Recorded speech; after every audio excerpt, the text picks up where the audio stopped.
this is CS50, and this is week 7. And today's focus is going to be entirely on data, the process of collecting it, the process of storing it, the process of searching it, and so much more. You'll recall that last week we started off by playing around with a relatively small data set. We asked everyone for what their preferred house at Hogwarts might be. And then we proceeded to analyze that data a little bit using some Python and counting up how many people wanted Gryffindor, Slytherin, or the others as well. And we ultimately did that by using a Google form to collect it. And we stored all of the data in a Google spreadsheet, which we then exported, of course, as a CSV file. So this week, we thought we'd collect a little more data and see what kinds of problems arise when we start using only a spreadsheet or, in turn, a CSV file to store the data that we care about. So in fact, if you could go ahead and go to this URL here that you see, you should see another Google form, this one asking you some different questions. All of us probably have some preferred TV shows, now more than ever perhaps. And what we'd like to do is ask everyone to input into that form their favorite TV show,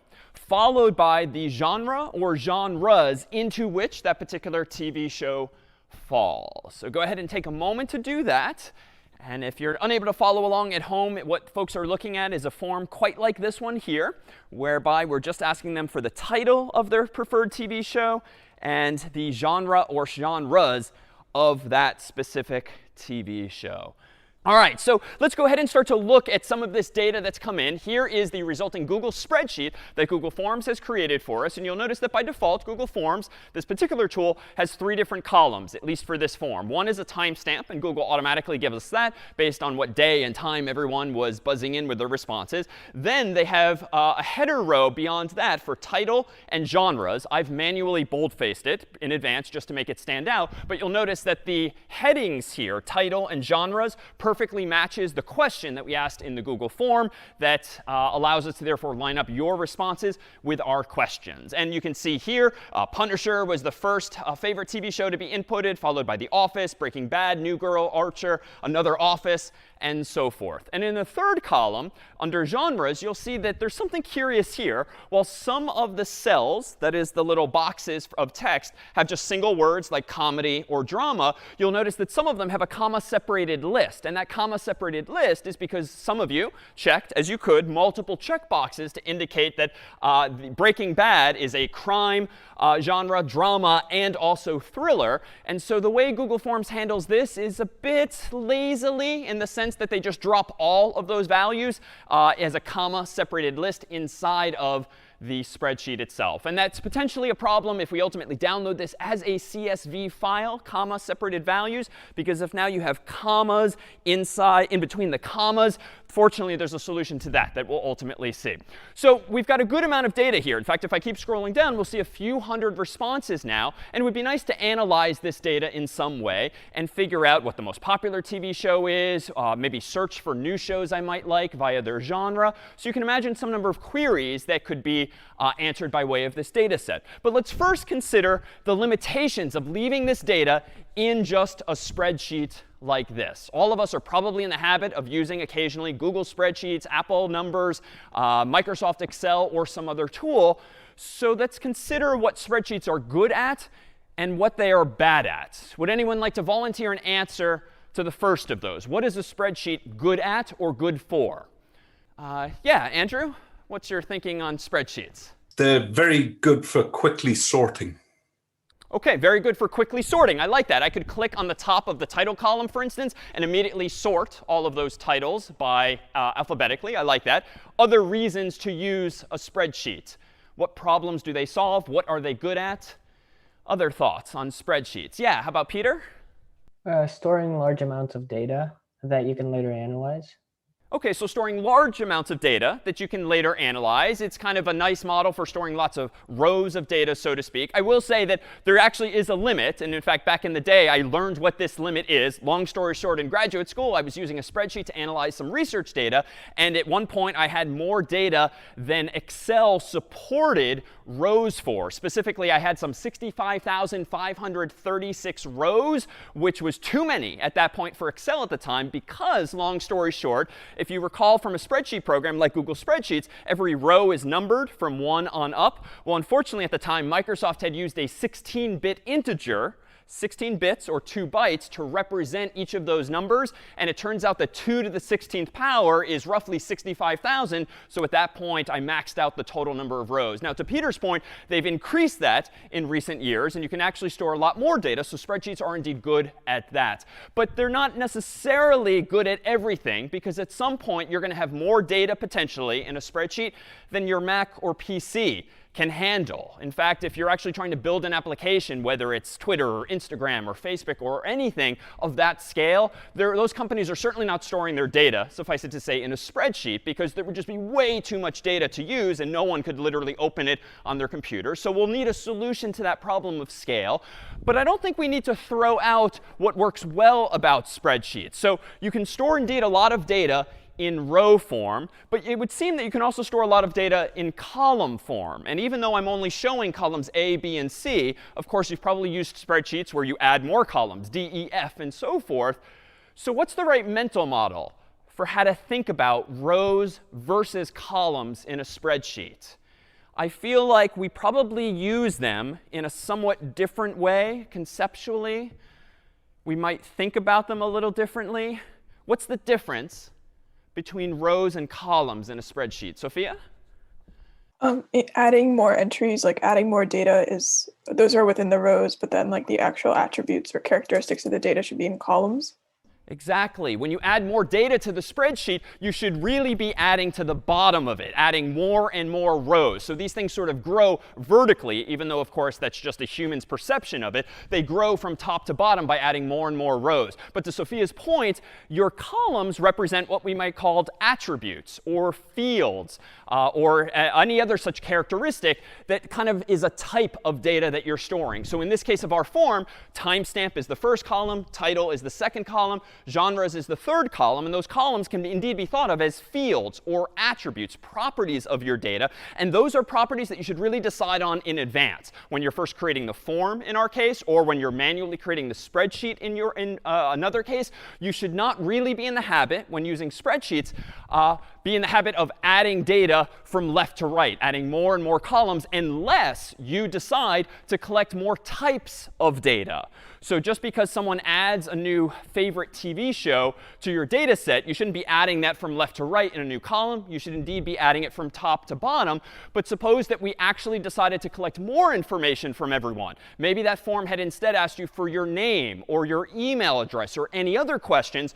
Those properties or attributes or fields would belong as new columns. So this is to say we generally decide on the layout of our data, the schema of our data in advance, and then from there on out, we proceed to add more rows, not columns, unless we change our mind and need to change the schema of our particular data. So it turns out that spreadsheets are indeed wonderfully useful, to Peter's point, for large or reasonably large data sets that we might collect. And we can, of course, per last week, export those data sets as CSV files. And so we can go from a spreadsheet to a simple text file stored in ASCII or Unicode more generally on your own hard drive or somewhere in the cloud. And you can actually think of that file, that .csv file, as what we might call a flat file database. A database is, generally speaking, a file that stores data, or it's a program that stores data for you. And all of us have probably thought about or used databases in some sense. You're probably familiar with the fact that all of those same big websites, Google and Twitter and Facebook and others, use databases to store our data. Well, those databases are either just really big files containing lots of data, or special programs that are storing our data for us. And a flat file is just referring to the fact that it really is a very simple design. In fact, years ago, decades ago, humans decided, when storing data in simple text files, that if you want to store different types of data, like to Sophia's point, different properties or attributes, well, let's keep it simple. Let's just separate those columns with commas in our flat file database, aka a CSV. You can use other things. You can use tabs. There's things called TSVs for tab separated values. And frankly, you can use anything you want. But there is a corner case. And we've already seen a preview of it. What if your actual data has a comma in it? What if the title of your favorite TV show has a comma? What if Google is presuming to store genres as a comma-separated list? Bad things can happen if using a CSV as your flat file database. But there's solutions to that. And in fact, what the world typically does is whenever you have commas inside of your CSV file, you just make sure that the whole string is double quoted on the far left and far right. And anything inside of double quotes is not mistaken thereafter as delineating a column as the other commas in the file might. So that's all that's meant by a flat file database. And CSV is perhaps one of the most common formats thereof, if only because all of these programs like Google Spreadsheets and Excel and Numbers allow you to save your files as CSVs. Now, long story short, those of you who have used fancier features of spreadsheets, like built-in functions and formulas and those kinds of things, those are built-in and proprietary to Google Spreadsheets and Excel and Numbers. You cannot use formulas in a CSV file or a TSV file or in a flat file database more generally. You can only store static, that is, unchanging values. So when you export the data, what you see is what you get. And that's why people use fancier programs like Excel and Numbers and Google Spreadsheets, because you get more functionality. But if you want to export the data, you can only get, indeed, the raw textual data out of it. But I dare say that's going to be OK. In fact, Brian, do you mind if I go ahead and download this spreadsheet as a CSV file now? Yep, go ahead. All right, I'm going to go ahead in Google Spreadsheets and go to File, Download, and you can see a whole bunch of options: PDF, web page, comma-separated values, which is the one I want. So I'm going to indeed go ahead and choose CSV from this dropdown in Spreadsheets. That, of course, downloaded that file for me. And now I'm going to go ahead and go into our familiar CS50 IDE. You'll recall that last week I was able to upload a file into the IDE. And I'm going to go ahead and do the same here this week as well. I'm going to go ahead and grab my file, which ended up in my downloads folder on my particular computer here. And I'm going to go ahead and drag and drop this into the IDE such that it ends up in my home directory, so to speak. So now I have this file, favorite TV shows forms. And in fact, if I double click this within the IDE, you'll see familiar data now. Timestamp, comma, title, comma, genres is our header row that contains the names of the properties or attributes in this file. Then we've got our timestamps, comma, favorite title, comma, and then a comma-separated list of genres. And here, indeed, notice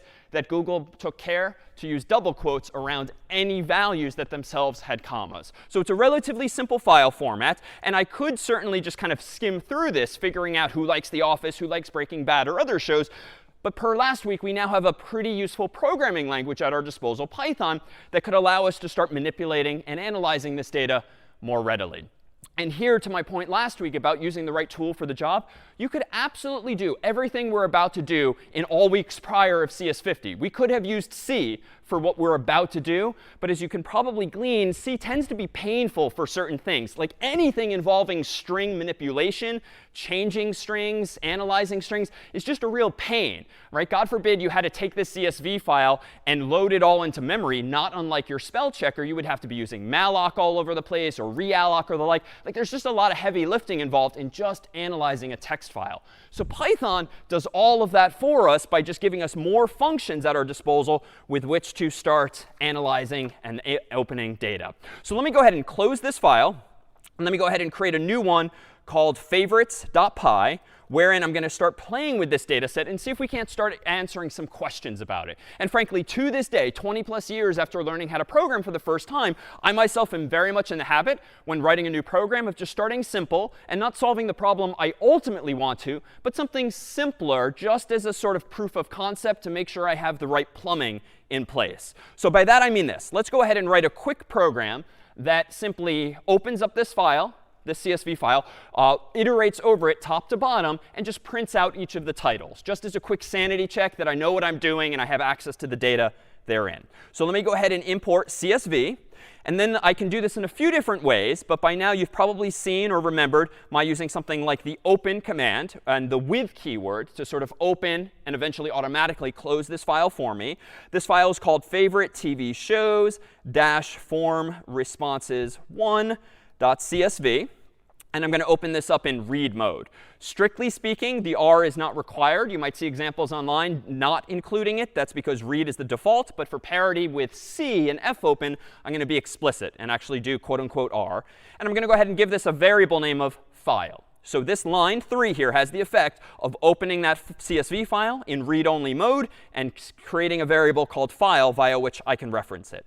Now I'm going to go ahead and use some of that CSV functionality. I'm going to give myself what we keep calling a reader, which I could call it XYZ, anything else, but reader kind of describes what this variable is going to do.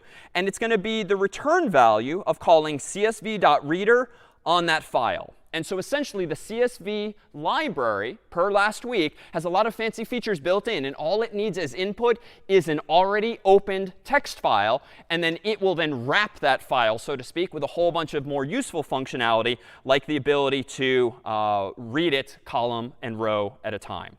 All right, now I'm going to go ahead. And you know what? Just for now, I'm going to skip the first row. I'm going to skip the first row because the first row has my headings, timestamp, title, and genres. And I know what my columns are, so I'm just going to ignore that line for now. And now I'm going to do this. For row in reader, let me go ahead and print out, quite simply, row. And I only want title, so I think if it's 3 columns from left to right, it's 0, 1, 2. So I want to print out column bracket 1, which is going to be the second column, 0 indexed. All right, let me go ahead and save that, go down to my terminal window, and run Python of favorites.py and cross my fingers. OK, voila. It looks like it flew by super fast, but it looks like, indeed, these are all of the TV shows that folks have inputted. Indeed, there's a few hundred if I keep scrolling up. So it looks like my program is working. But let's improve it just a little bit. It turns out that using the CSV reader isn't necessarily the best approach in Python. Many of you have already discovered a dict reader, a dictionary reader, which is nice because then you don't have to know or keep double checking what number column your data is in. You can instead refer it to by the header itself, so by title, quote unquote, or by genres. This is also good because if you or maybe a colleague are sort of messing around with the spreadsheet and they rearrange the columns by dragging them left or right, any numbers you have used in your code, 0, 1, 2 on up, could suddenly be incorrect if your colleague has reordered those columns. So using a dictionary reader tends to be a little more robust because it uses the titles, not the mere numbers.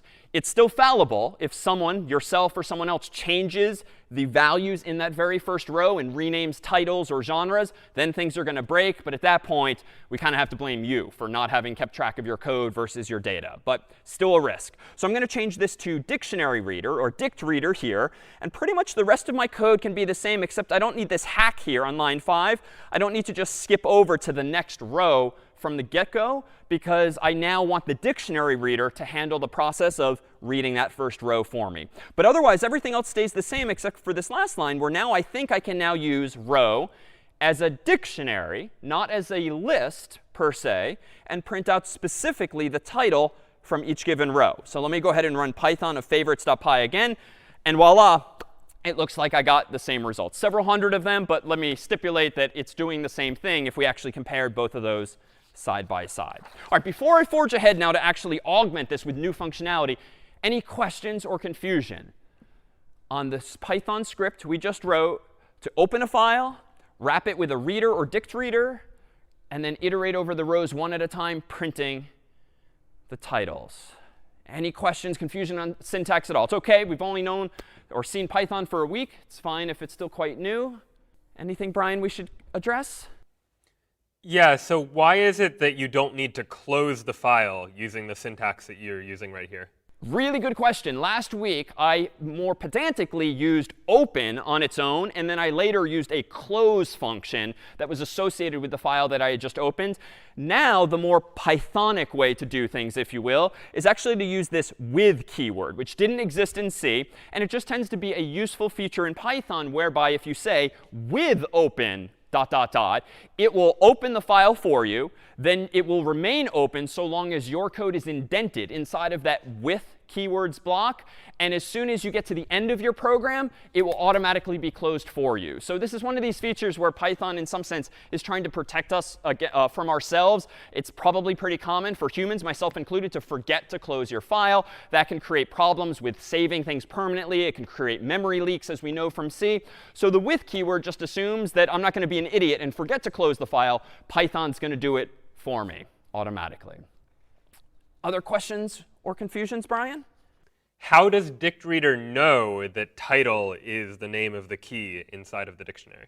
Really good question, too. So it is designed by the authors of the Python language to look at the very first row in the file, split it, on the commas in that very first row and just assume that the first word or phrase before the first comma is the name of the first column, that the second word or phrase after the first comma is the name of the second column, and so forth. So a dict reader just presumes, as is the convention with CSVs, that your first row is going to contain the headings that you want to use to refer to those columns. If your CSV happens not to have such a heading whereby it just jumps right in on the first row to real data, then you're not going to be able to use a dict reader correctly, at least not without some manual configuration. All right, so let's go ahead and now, I feel like there's a whole mess here. And, some of these shows are pretty popular. And as I'm glancing over this, I definitely see some duplication. A whole bunch of you like The Office. A whole bunch of you like Breaking Bad, Game of Thrones, and a whole bunch of other shows as well. So it would be nicer, I think, if we kind of narrow the scope of our look at this data by just looking at unique values. You're looking at unique values. So rather than just iterate over the file top to bottom, printing out one title after another, why don't we go ahead and sort of accumulate all of this data in some kind of data structure so that we can throw away duplicate values and then only print out the unique titles that we've accumulated. So I bet we can do this in a few ways. But if we think back to last week's demonstration of our dictionary, you'll recall that I used what was called a set. And I'm going to go ahead and create a variable called titles and set it equal to something called set. And a set is just a collection of values. It's kind of like a list, but it eliminates duplicates for me. And that would seem to be exactly the characteristic that I want for this program.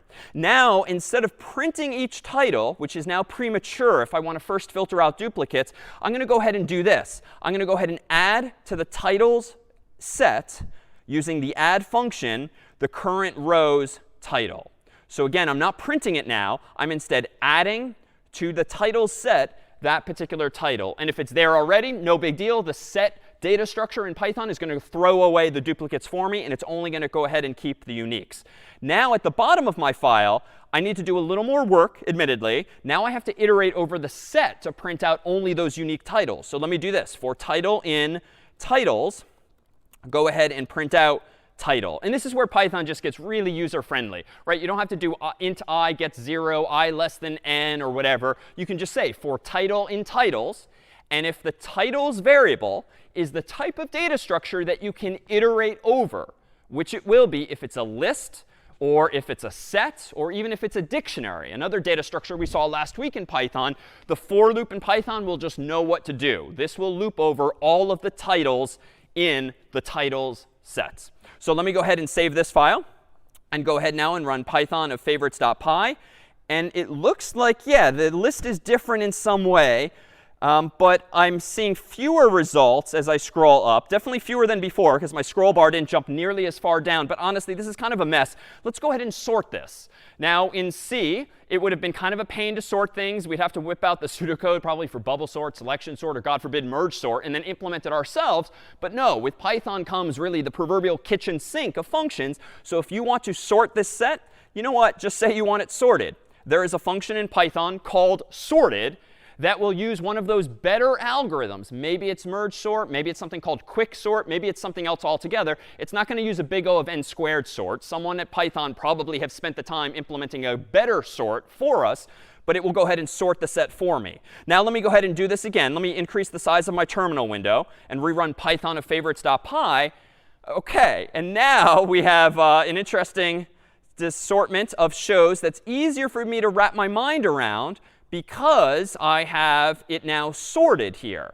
And indeed, if I scroll all the way up, we should see all of the shows beginning with numbers or a period, which might have just been someone playing around, followed by the A words, the B words, and so forth. So now it's a little easier to wrap our minds around this. But something's up. I feel like a lot of you like Avatar: The Last Airbender, and yet I'm seeing it indeed 4 different times. But I thought we were filtering this down to uniques by using that set structure. So what's going on? And in fact, if I keep scrolling, I'm pretty sure I saw more duplicates in here. BoJack Horseman, Breaking Bad, Brooklyn Nine-Nine, Brooklyn Nine-Nine, CS50 in several different flavors. And yes, keeps going. Friends. So I see a lot of duplicate values. So what's going on? Yeah, Gudana? Yeah, so your current sort is case insensitive. is case sensitive, meaning that if someone spells avatar with capital A's in some places, then it's going to be a different result each time.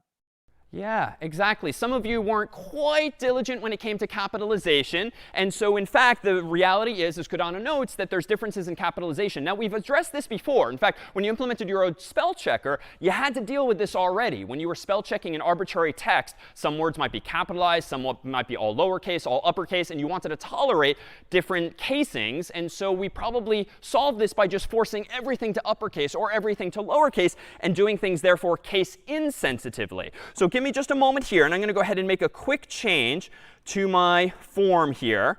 Let's go ahead and change this in such a way that we actually force everything to uppercase or lowercase. Doesn't really matter which, but we need to canonicalize things, so to speak, in some way. And to canonicalize things just means to format all of your data in some standard way. So to Katana's point, let's just standardize the capitalization of things. Maybe all uppercase, all lowercase. We just need to make a judgment call. So I'm going to go ahead and make a few tweaks here. I'm still going to use a set. I'm still going to read the CSV as before. But instead of just adding the title with row bracket title, I'm going to go ahead and force it to uppercase, just arbitrarily, just for the sake of uniformity. And then let's go ahead and check what exactly has happened here. I'm not going to change anything else, but let me go ahead and increase the size of my terminal window, rerun Python of favorites.py, and voila. It's a little harder to read just because I'm not used to reading all caps. Kind of looks like we're yelling at ourselves, but I don't see, wait a minute, I still see the office over here twice. If I keep scrolling here, so far I see Stranger Things and Stranger Things. That just looks like a typo. I see two Sherlocks, though. This is a little suspicious. So Kadana, you and I don't seem to have solved things fully. And this one's a little more subtle. What more should I perhaps do to my data to ensure we get duplicates removed? Olivia? Maybe trim around the edges. And we'll trim around their edges. I like the sound of that, but what do you mean? What does that do? Oh, like trim off the extra spaces in case someone put a space before or after the words. Yeah, exactly. It's pretty common for humans, intentionally or accidentally, to hit the space bar where they shouldn't. And in fact, I'm kind of inferring that I bet one or more of you accidentally typed Sherlock space and then decided, nope, that's it. I'm not typing anything else. But that space, even though we can't quite see it obviously, is there. And when we do a string comparison, or when the set data structure does that, it's actually going to be noticed when doing those comparisons. And therefore, they're not going to be the same. So I can do this in a few different ways. But it turns out in Python, you can chain functions together, which is also, too, kind of a fancy feature. Notice what I'm doing here. I'm still accessing the titles set. I'm adding the following value to it. I'm adding the value row bracket title, but not quite. That is a string, or an str in Python speak. I'm going to go ahead and strip it, which means if we look up the documentation for this function, to Olivia's point, it's going to strip off or trim all of the white space to the left, all of the white space to the right, whether that's the space bar or the enter key or the tab character or a few other things as well. It's just going to get rid of leading and trailing white space. And then whatever's left over, I'm going to go ahead and force everything to uppercase in the spirit of Kadana's suggestion too. So we're sort of combining two good ideas now to really massage the data, if you will, into a cleaner format. And this is such a real world reality. Like humans, you and I cannot be trusted to input data the way we are supposed to. Sometimes it's all lowercase because we're being a little lazy or a little social media-like, even if we're checking out from Amazon and trying to input a valid postal address. Sometimes it's all capitals because I can think of a few people in my life who don't quite understand the caps lock thing just yet. And so things might be all capitalized instead. This is not good for computer systems that require precision, to our emphasis in week 0. And so massaging data means cleaning it up, doing some mutations that don't really change the meaning of the data, but canonicalize it, standardize it, so that you're comparing apples and apples, so to speak, not apples and oranges. Well, let me go ahead and run this again in my bigger terminal window. Python of favorites.py, voila, and scrolling up, up, up. I think we're in a better place. I only see one office now.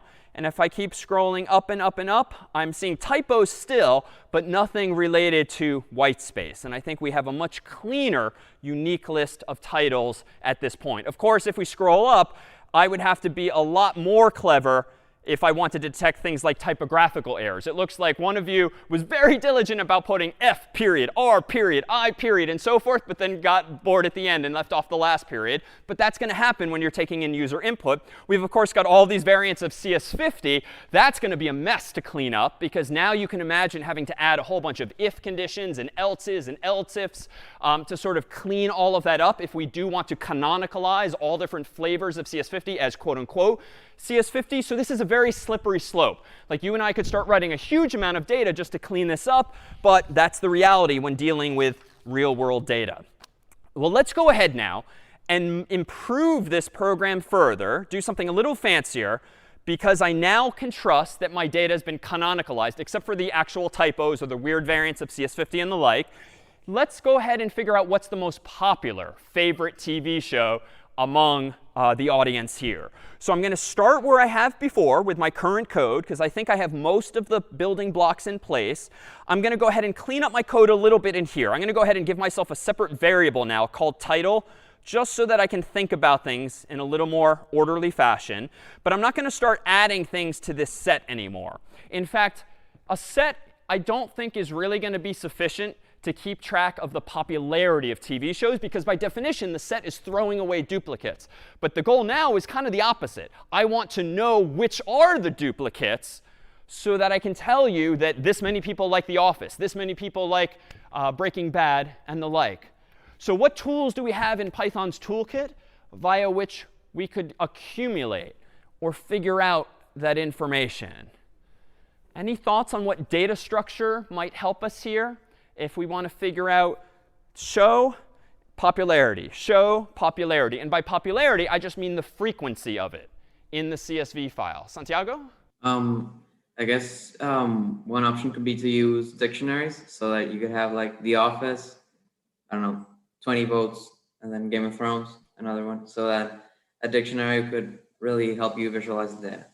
Yeah, perfect instincts. Recall that a dictionary, at the end of the day, no matter how sophisticated it's implemented underneath the hood, like your spell checker, it's just a collection of key value pairs. And indeed, it's maybe one of the most useful data structures in any language, because this ability to associate one piece of data with another is just a very general purpose solution to problems. And indeed, to Santiago's point, if the problem at hand is to figure out the popularity of shows, well, let's make the keys the titles of our shows, and the frequencies thereof, the votes, so to speak, the values of those keys. We're going to map title to votes, title to vote, and so forth. So a dictionary is exactly that. So let me go ahead and scroll up, and I can make a little tweak here. Instead of a set, I can instead say dict and give myself just an empty dictionary. There's actually shorthand notation for that that's a little more common, to use two empty curly braces. That just means the exact same thing. Give me a dictionary that's initially empty. There's no fancy shortcut for a set. You have to literally type out set, open paren, close paren. But dictionaries are so common, so popular, so powerful, they have this little syntactic shortcut of just two curly braces, open and close. So now that I have that, let me go ahead and do this.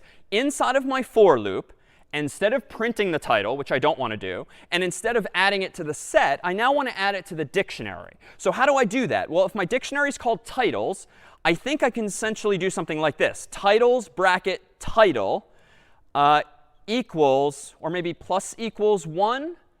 Maybe I can kind of use the dictionary as just a little cheat sheet of counts, numbers that start at 0 and then just add 1. Add 2, add 3. So every time I see The Office, The Office, The Alphas, do plus equals 1, plus equals 1. We can't do plus plus, because that's not a thing in Python. It only exists in C. But this would seem to go into the dictionary called titles, look up the key that matches this specific title, and then increment whatever value is there by 1. But I'm going to go ahead and run this a little naively here. Let me go ahead and run python of favorites.py. And wow, it broke already on line 9. So it's sort of an apt choice of show to begin with. We have a key error with Punisher. So Punisher is bad. Something bad has just happened. But what does that mean? A key error is referring to the fact that I tried to access an invalid key in a dictionary. This is saying that literally in this line of code here, even though titles is a dictionary, and even though the value of title, singular, is quote unquote Punisher, I'm getting a key error because that title does not yet exist. So even if you're not sure of the Python syntax for fixing this problem, what's the intuitive solution here? I cannot increment the frequency of the Punisher because Punisher is not in the dictionary. It almost feels like a catch-22. Gred? I think that you need, first of all, to create a for loop and maybe assign a value to every thing in the dictionary. For example, the value 0, and then add 1. Yeah, so good instincts. And here I can use another metaphor. I worry we might have a chicken and the egg problem there because I don't think I can go to the top of my code, add a loop that initializes all of the values in the dictionary to 0 because I would need to know all of the names of the shows at that point. Now, that's fine. I think I could take you maybe more literally, Gray, and open up the CSV file, iterate over it top to bottom, and anytime I see a title, just initialize it in the dictionary as having a value of 0, 0, 0. Then have another for loop, maybe reopen the file and do the same. And that would work, but it's arguably not very efficient. It is asymptotically in terms of big O, but that would seem to be doing twice as much work. Iterate over the file once just to initialize everything to 0, then iterate over the file a second time just to increment the counts. I think we can do things a little more efficiently. I think we can achieve not only correctness, but better design. Any thoughts on how we can still solve this problem without having to iterate over the whole thing twice? Yeah, Semowitz? I think we can add in an if statement to check if that key is in the dictionary, and if it's not, then add it, and then go ahead and increment the value after. Nice. And we can do exactly that. So let's just apply that intuition. If the problem is that I'm trying to access a key that does not yet exist, well, let's just be a little smarter about it. And to Semowitz's point, let's check whether the key exists. And if it does, then increment it. But if it does not, then and only then, to Gred's advice, initialize it to 0. So let me do that. Let me go ahead and say if title in titles, which is the very Pythonic, beautiful way of asking a question like that, way cleaner than in C, let me go ahead then and say exactly the line from before. Else, though, if that title is not yet in the dictionary called titles, well, that's OK, too. I can go ahead and say titles bracket title equals 0. So the difference here is that I can certainly index into a dictionary using a key that doesn't exist if I plan at that moment to give it a value. That's OK, and that has always been OK since last week. But, however, if I want to go ahead and increment the value that's there, I'm going to go ahead and do that in this separate line. But I did introduce a bug. I did introduce a bug here. I think I need to go one step further logically. I don't think I want to initialize this to 0 per se. Does anyone see a subtle bug in my logic here? If the title is already in the dictionary, I'm incrementing it by 1. Otherwise, I'm initializing it to 0. Any subtle catches here? Yeah, Olivia, what do you see? I think you should initialize it to 1 since it's the first instance. Exactly. I should initialize it to 1. Otherwise, I'm accidentally overlooking this particular title, and I'm going to go ahead and undercount it. So I can fix this either by doing this, or, frankly, if you prefer, I don't technically need to use an if-else. I can use just an if by doing something like this instead. I could say if title not in titles, then I could go ahead and say titles bracket title gets 0. And then after that, I can blindly, so to speak, just do this. So which one is better? I think this second one is maybe a little better in that I'm saving one line of code, but it's ensuring with that if condition, to Semowitz's advice, that I'm not indexing into the titles dictionary until I'm sure that the title is in there. So let me go ahead and run this now. Python of favorites.py, enter. And OK, it didn't crash, so that's good. But I'm not yet seeing any useful information. But I now have access to a bit more. Let me scroll down now to the bottom of this program where I have now this loop. Let me go ahead and print out not just the title, but the value of that key in the dictionary by just indexing into it here. And you might not have seen the syntax before, but with print, you can actually pass in multiple arguments. And by default, print will just separate them with a space for you. You can override that behavior and separate them with anything. But this is just meant to be a quick and dirty program that prints out titles and now the popularity thereof. So let me run this again, Python of favorites.py. And voila, it's kind of all over the place. Office, super popular with 26 votes there. A lot of single votes here. A lot of Big Bang Theory has 9. You know, this is all nice and good, but I feel like this is going to take me forever to wrap my mind around which are the most popular shows. So of course, how would we do this? Well, to the point made earlier with spreadsheets, my God, in Microsoft Excel or Google Spreadsheets or Apple Numbers, you just click the column heading and boom, sort it. We seem to have lost that capability unless we now do it in code. So let me do that for us. Let me go ahead and go back to my code. And it looks like sorted, even though it does work on dictionaries, is actually sorting by key, not by value. And here's where our Python programming techniques need to get a little more sophisticated. And we wanted to introduce another feature here now of Python, which is going to solve this problem specifically, but in a pretty general way. So if we read the documentation for sorted, the sorted function indeed sorts sets by the values therein. It sorts lists by the values therein. It sorts dictionaries by the keys therein, because dictionaries have 2 pieces of information for every element. It has a key and a value, not just a value. So by default, sorted sorts by keys. So we somehow have to override that behavior. So how can we do this? Well, it turns out that the sorted function takes another optional argument, literally called key. And the key argument takes as its value the name of a function. And this is where things get really interesting, if not confusing, really quickly. It turns out in Python, you can pass around functions as arguments by way of their name. And technically, you can do this in C. It's a lot more syntactically involved.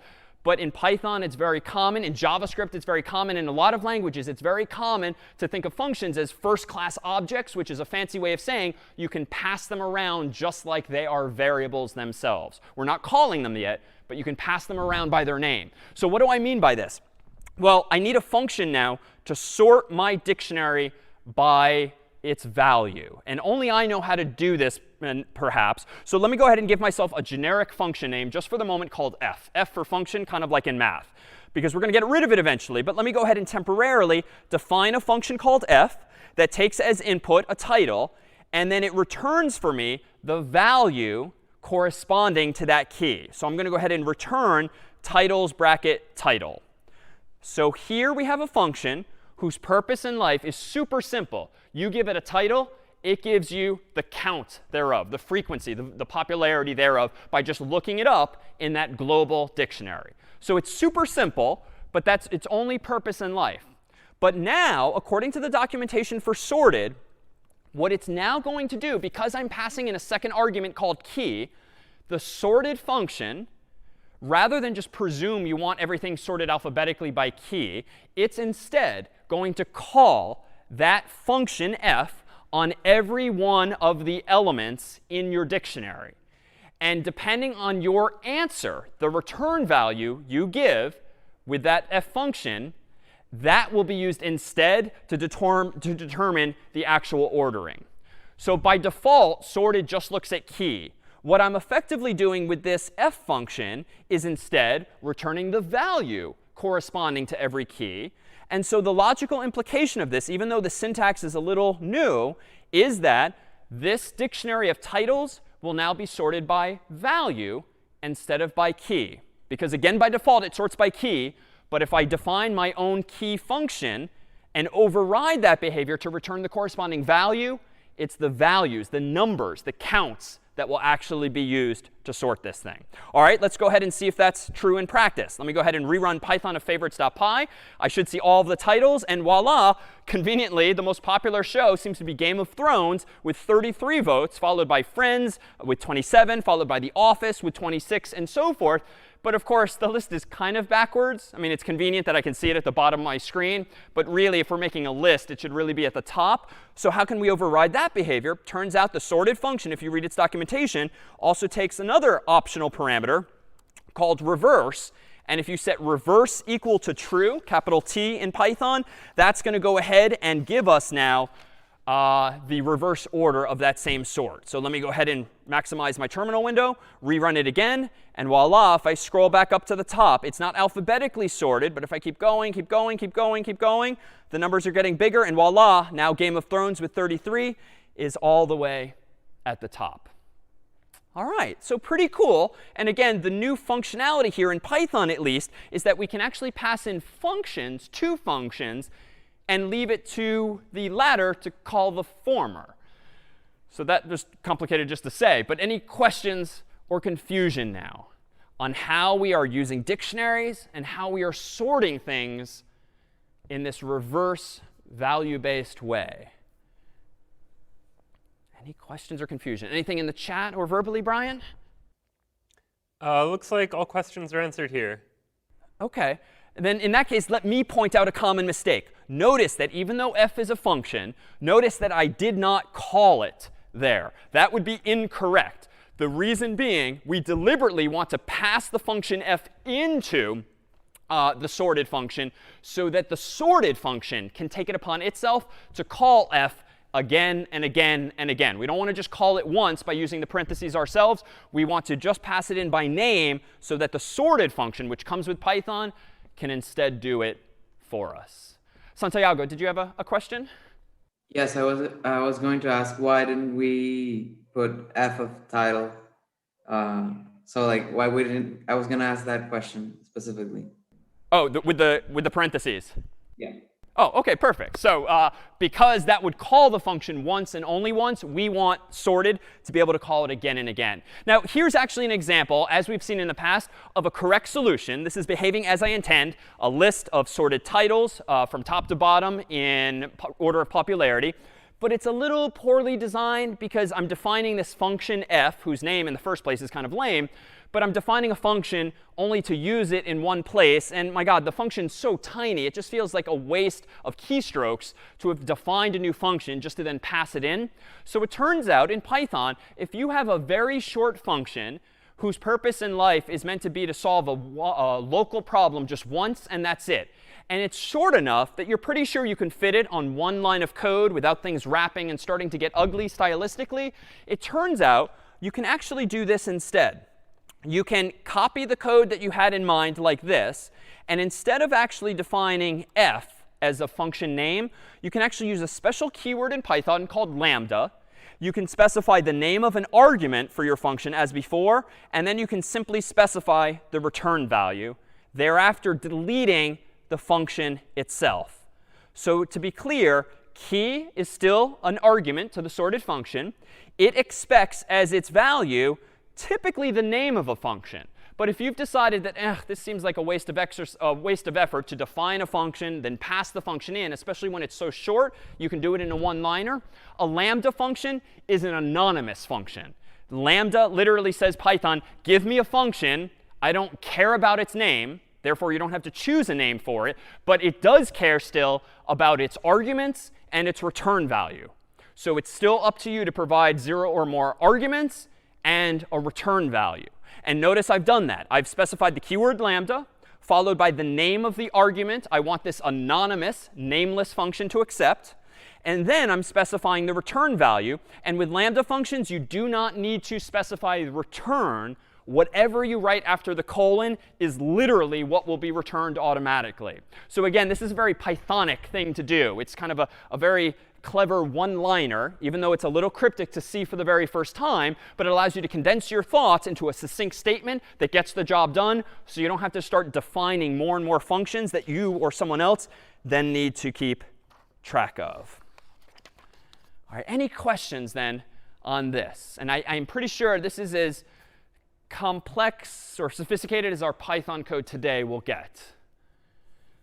Yeah, over to Sophia. I was wondering why lambda is used as like specifically rather than some other keyword.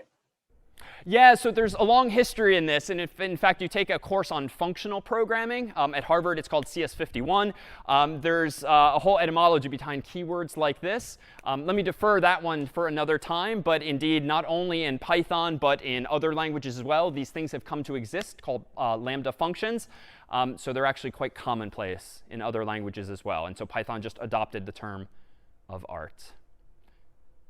Mathematically, lambda is often used as a symbol for functions, and so they borrowed that same idea in the world of programming. All right, so seeing no other questions, let's go ahead and solve a related problem, still with some Python, but that's going to push up against the limits of efficiency when it comes to storing our data in CSV files. Let me go ahead and start. Fresh in this file, favorites.py. All of the code I've written thus far, though, is on the course's website in advance, so you can see the incremental improvement. I'm going to go ahead and again import CSV at the top. And now let's write a program this time that doesn't just automatically open up the CSV and analyze it looking for the total popularity of shows. Let's search for a specific show in the CSV and then go ahead and output the popularity thereof. And I can do this in a bunch of different ways, but I'm going to try to make this as concise as possible. I'm first going to ask the user to input a title. I could use CS50's getString function, but recall that it's pretty much the same as Python's input function. So I'm going to use Python's input function today. And then I'm going to go ahead and, as before, open up that same CSV called favorite TV shows, form responses1.csv in read-only mode as a variable called file. I'm then going to give myself a reader, and I'll use a dict reader again, so I don't have to worry about knowing which columns things are in, passing in file. And then let's see, if I only care about one title, I can keep this program simpler. I don't need to figure out the popularity of every show. I just need to figure out the popularity of one show, the title that the human has typed in. So I'm going to go ahead and give myself a very simple int called counter and set it equal to 0. I don't need a whole dictionary. Just one variable suffices now. And I'm going to go ahead and iterate over the rows in the reader as before. And then I'm going to say if the current row's title equals the title the human typed in, let's go ahead and increment counter by 1. And it's already initialized because I did that on line 7, so I think I'm good. And then at the end of this program, let's very simply print out the value of counter. So the purpose of this program is to prompt the user for a title of a show and then just report the popularity thereof by counting the number of instances of it in the file. So let me go ahead and run this with Python of favorites.py.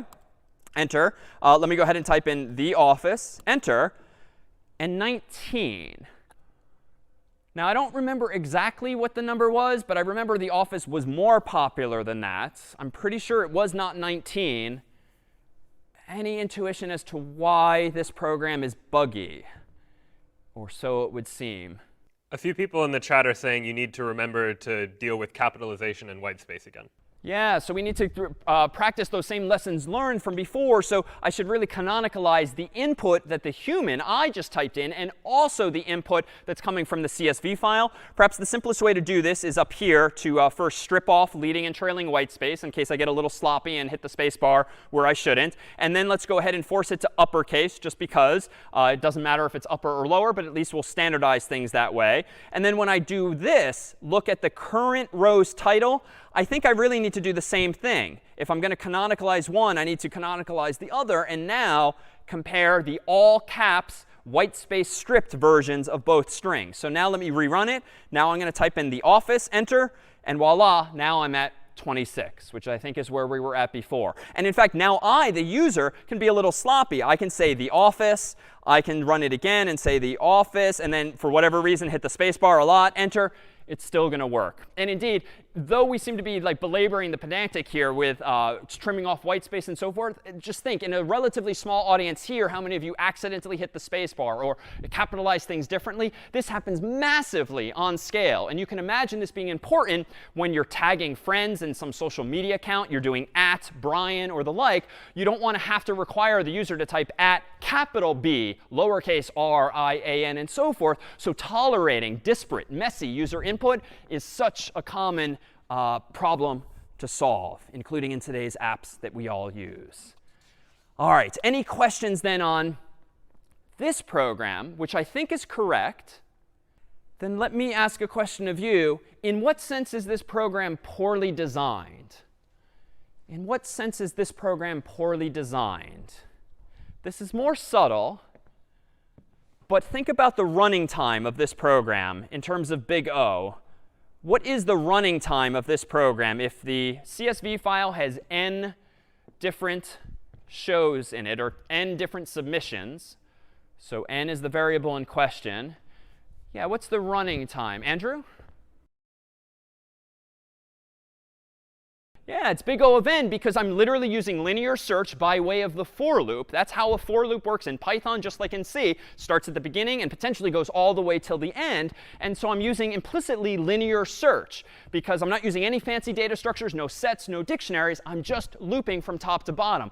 So you can imagine that if we surveyed not just all of the students here in class, but maybe everyone on campus or everyone in the world, maybe we're Internet Movie Database, IMDb, there could be a huge number of votes and a huge number of shows. And so writing a program, whether it's in a terminal window like mine, or maybe on a mobile device, or maybe on a web page for your laptop or desktop, it's probably not the best design to constantly loop over all of the shows in your database from top to bottom just to answer a single question. It would be much nicer to do things in log of n time or in constant time. And thankfully, over the past few weeks, both in C and in Python, we have seen smarter ways to do this.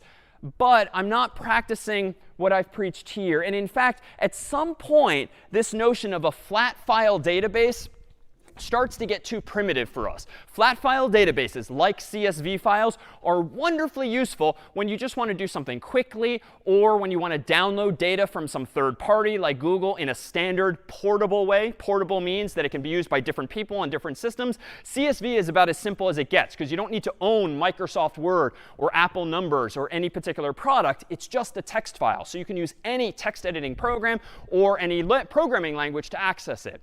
But flat file databases aren't necessarily the best structure to use ultimately for larger data sets because they don't really lend themselves to more efficient queries. So CSV files, pretty much at best, you have to search top to bottom, left or right. But it turns out that there are better databases out there, generally known as relational databases, that instead of being files in which you store data, they are instead programs in which you store data. Now, to be fair, those programs use a lot of RAM, memory, where they actually store your data. And they do certainly persist your data. They keep it long term by storing your data also in files.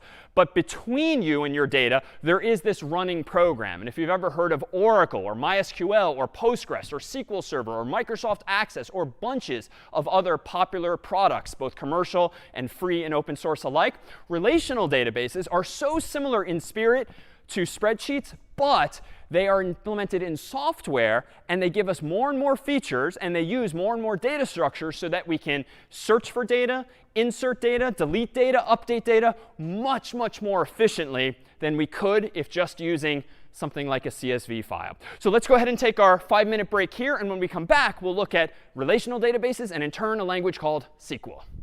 All right, we are back. And the goal at hand now is to transition from these fairly simplistic flat file databases to a more proper relational database. And relational databases are indeed what power so many of today's mobile applications, web applications, and the like. Now we're beginning to transition to real-world software with real-world languages at that. And so now let me introduce what we're going to call SQLite. So it turns out that a relational database is a database that stores all of the data still in rows and columns, but it doesn't do so using spreadsheets or sheets. It instead does so using what we're going to call tables. So it's pretty much the same idea, but with tables do we get some additional functionality. With those tables, we'll have the ability to search for data, update data, delete data, insert new data, and the like. And these are things that we absolutely can do with spreadsheets. But in the world of spreadsheets, if you want to search for something, it's you, the human, doing it by manually clicking and scrolling, typically. If you want to insert data, it's you, the human, typing it in manually after adding a new row. If you want to delete something, it's you right-clicking or control-clicking and deleting a whole row or updating the individual cells therein. With SQL, structured query language, we have a new programming language that is very often used in conjunction with other programming languages. And so today, we'll see SQL used on its own initially, but we'll also see it in the context of a Python program. So a language like Python can itself use SQL to do more powerful things than Python alone could do. So with that said, SQLite is like a light version of SQL. It's a more user-friendly version. It's more portable. It can be used on Macs and PCs and phones and laptops and desktops and servers. But it's incredibly common. In fact, in your iPhone, in your Android phone, many of the applications you are running today on your own device are using SQLite underneath the hood. So it isn't a toy language per se. It's instead a relatively simple implementation of a language generally known as SQL. But long story short, there's other implementations of relational databases out there, and I rattled off several of them already: Oracle and MySQL and Postgres and the like. Those all have slightly different flavors or dialects of SQL. So SQL is like a fairly standard language for interacting with databases, but different companies, different communities have kind of added or subtracted their own preferred features. And so the syntax you use is generally constant across all platforms, but we will standardize for our purposes on SQLite. And indeed, this is what you would use these days in the world of mobile applications. So it's very much germane there.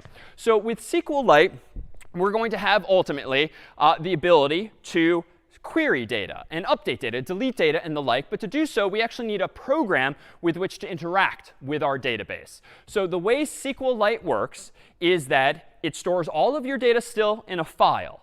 But it's a binary file now. That is, it's a file containing zeros and ones. And those zeros and ones might represent text. They might represent numbers. But it's a more compact, efficient representation than a mere CSV file would be using ASCII or Unicode. So that's the first difference. SQLite uses a single file, a binary file, to store all of your data. And represented inside of that file, by way of all of those zeros and ones, are the tables to which I alluded before, which are the analog in the database world of sheets or spreadsheets in the spreadsheet world. So to interact with that binary file wherein all of your data is stored, we need some kind of user-facing program. And there's many different tools to use, but the standard one that comes with SQLite is called SQLite 3, essentially version 3 of the tool. This is a command line tool, similar in spirit to any of the commands you've run in a terminal window thus far, that allows you to open up that binary file and interact with all of your tables. Now, here again, we kind of have a chicken and the egg problem. If I want to use a database, but I don't yet have a database, and yet I want to select data from my database, how do I actually load things in? Well, you can load data into a SQLite database in at least two ways. One, which I'll do in a moment, you can just import an existing flat file database, like a CSV. And what you do is you save the CSV on your Mac or PC in your CS50 IDE. You run a special command with SQLite 3, and it will just load the CSV into memory. It will figure out where all of the commas are, and it will construct inside of that binary file the corresponding rows and columns using the appropriate zeros and ones to store all of that information. So it just imports it for you automatically. Approach 2 would be to actually write code in a language like Python or any other that actually manually inserts all of the data into your database, and we'll do that as well. But let's start simple. Let me go ahead and run, for instance, SQLite 3.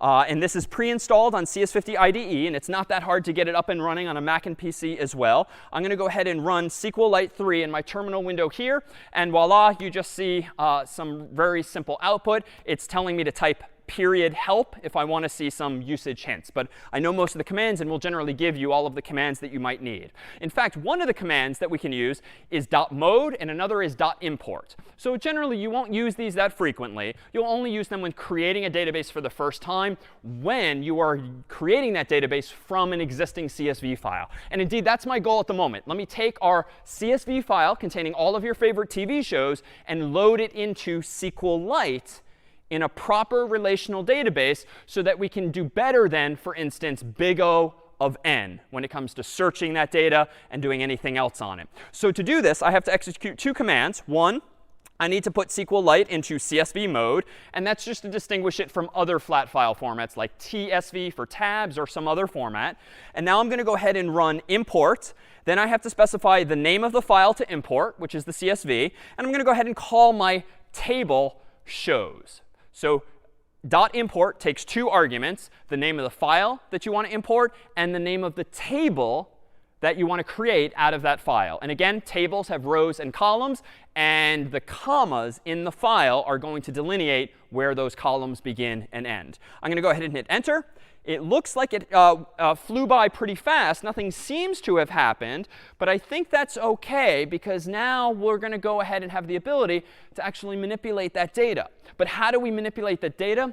We need a new language. SQL, structured query language, is the language used by SQLite and Oracle and MySQL and Postgres and bunches of other products whose names you don't need to know or remember anytime soon. But SQL is the language we'll use to query the database for information and do something with it. Generally speaking, a relational database, and in turn SQL, which is a language via which you can interact with relational databases, support 4 fundamental operations. And they're sort of a crude acronym, pun intended, that is just helpful for remembering what those fundamental operations are with relational databases. CRUD stands for create, read, update, and delete. And indeed, the acronym is CRUD, C-R-U-D. So it helps you remember that the 4 basic operations supported by any relational database are create, read, update, delete. Create means to create or add new data. Read means to access and load into memory new data. We've seen read before with opening files. Update and delete mean exactly that as well, if you want to manipulate the data in your data set. Now, those are generic terms for any relational database. Those are the 4 properties typically supported by any relational database. In the world of SQL, there are some very specific commands, or functions, if you will, that implement those 4 functionalities. They are create and insert, achieve the same thing as create more generally. The keyword select is what's used to read data from a database.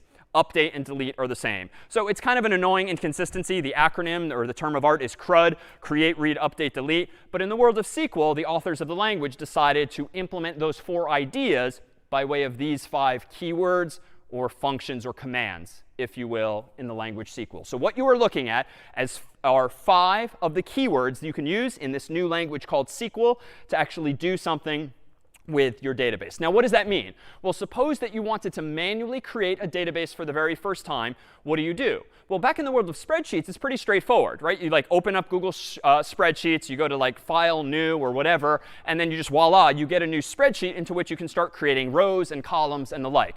Microsoft Excel, Google, Apple Numbers, same thing. File menu, new spreadsheet, or whatever, and boom, you have a new spreadsheet. Now, in the world of SQL, SQL databases are generally meant to be interacted with code. However, there are graphical user interfaces, GUIs, via which you can interact with them as well. But we're going to use code today to do so, and programs at a command line. It turns out that you can create tables programmatically by running a command like this.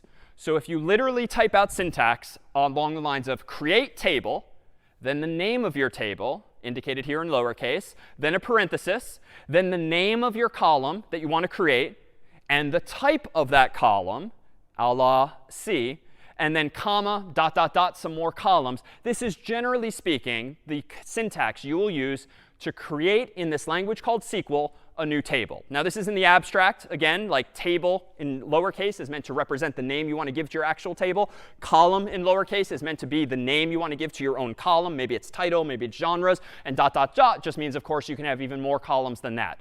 But literally, in a moment, if I were to type in this kind of command into the terminal window after running the SQLite 3 program, I could start creating 1 or more tables for myself. And in fact, that's what already happened for me. This .import command, which is not part of SQL, this is like the equivalent of a menu option in Excel or Google Spreadsheets. .import just automates a certain process for me. And what it did for me is this. If I type now .schema, which is another SQLite specific command, anything that starts with a dot is specific only to SQLite 3, this terminal window program. Notice what's outputted is this. By running .import, that automatically for me created a table in my database called shows, and it gave it 3 columns: timestamp, title, and genres. Where did those column names come from?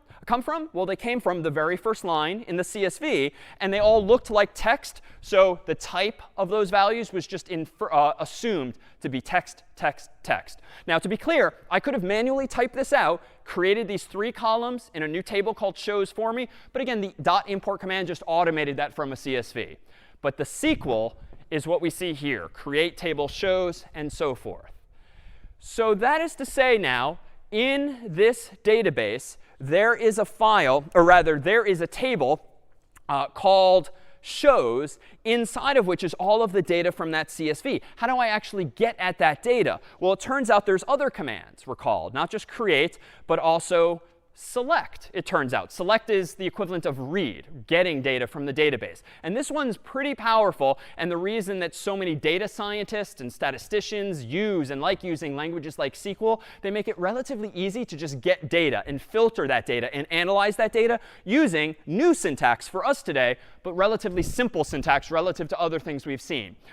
The select command in SQL lets you select one or more columns from your table by the given name. So we'll see this now in just a moment here. How might I go about doing this? Well, let me go ahead and now, at my prompt, after just clearing the window to keep things neat, let me try this out. Let me go ahead and select, let's say, title from shows, semicolon. So why am I doing this? Well, again, the conventional format for the select command is to say select, then the name of one or more columns, then literally the preposition from, and then the name of the table from which you want to select that data.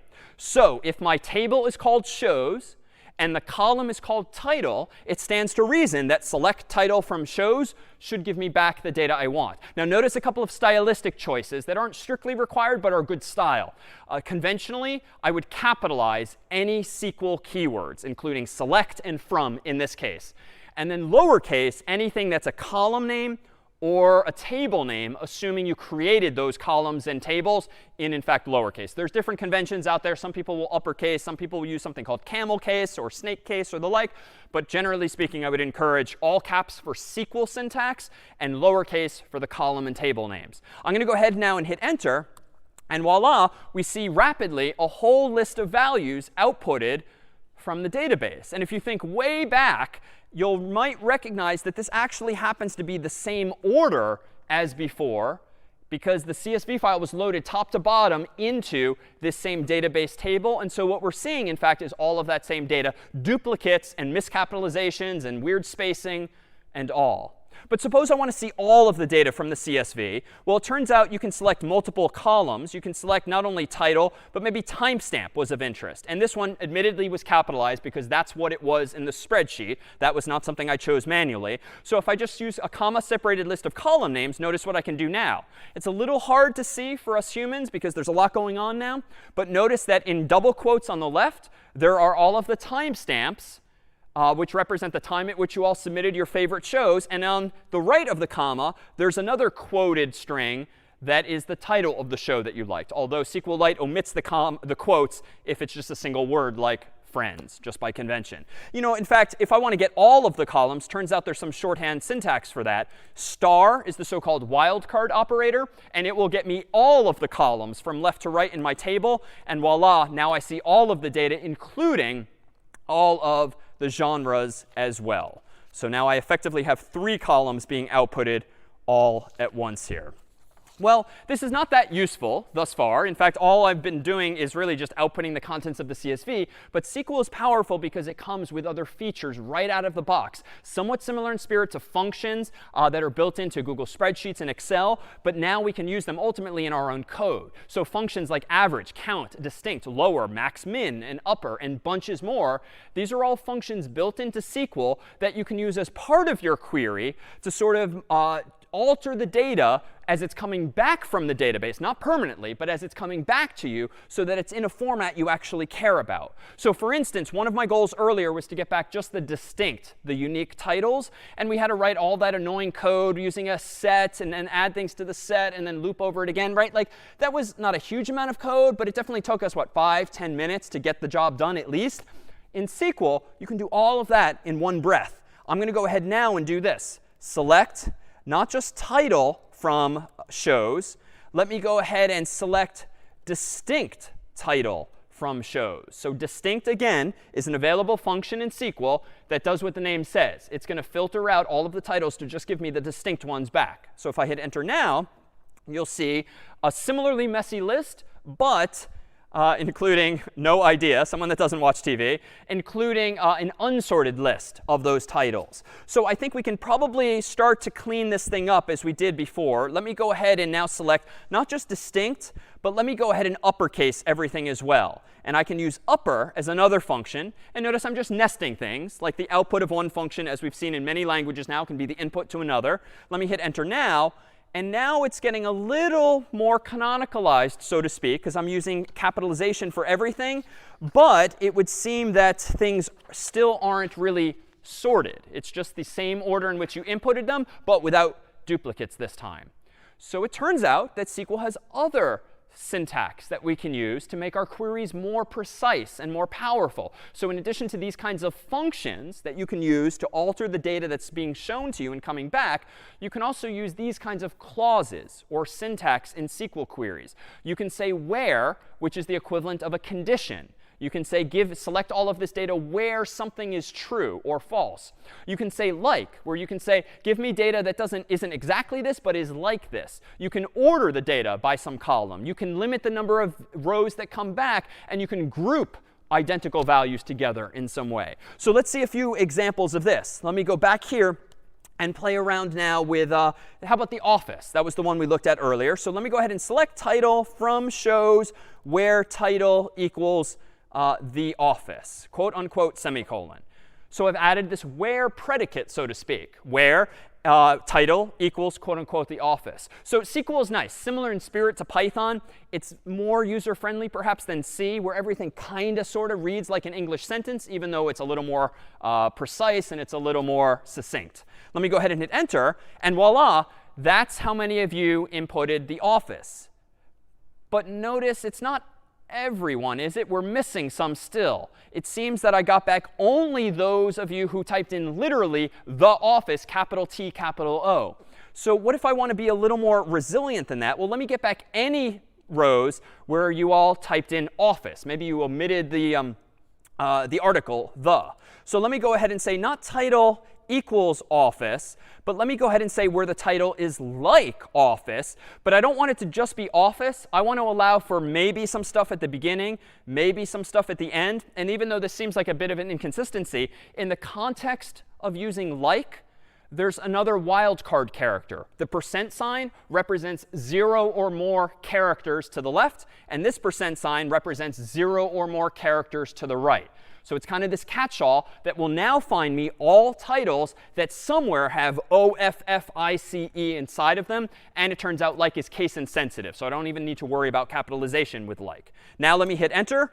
And voila, now I get back more answers. And you can really see the messiness now. Notice up here, one of you used lowercase. You know, that tends to be common when typing things in quickly. One of you did it lowercase here and then also gave us an extra white space at the end. One of you just typed in office. One of you typed in the office again with a space at the end. And so there's a lot of variation here. And that's why when we forced everything to uppercase and we started trimming things, we were able to get rid of a lot of those redundancies. Well, in fact, let's go ahead and order this now. So let me go back to selecting the distinct uppercase title. So select distinct upper of title from shows. And let me now order by, which is a new clause, the uppercased version of title. So now notice there's a few things going on here, but I'm just building up more complicated queries, similar to Scratch, where we just started throwing more and more puzzle pieces at a problem. I'm selecting all of the distinct uppercase titles from the shows table, but I'm going to order the results this time by the uppercased version of title. So everything's going to be uppercased, and then it's going to be sorted A through Z. Hit enter now, and now things are a little easier to make sense of. Notice the quotes are there only when there are multiple words in a title. Otherwise, SQLite 3 doesn't bother showing us. But notice here's all the shows. And if we keep scrolling up, the P's, the N's, the M's, the L's, and so forth, it's indeed alphabetized, thanks to using order by. All right, well, let's start to solve more similar problems now in SQL by writing way less code than we did a bit ago in Python. Suppose I want to actually figure out the counts of these most popular shows. So I want to combine all of the identical shows and figure out all of the corresponding counts. Well, let me go ahead and try this. Let me go ahead and select again the uppercase version of title, but I'm not going to do distinct this time because I want to do that a little differently. I'm going to select the uppercase version of title, the count of those titles, so the number of times a given title appears, so count is a new keyword now, from shows. But now, how do I figure out what the count is?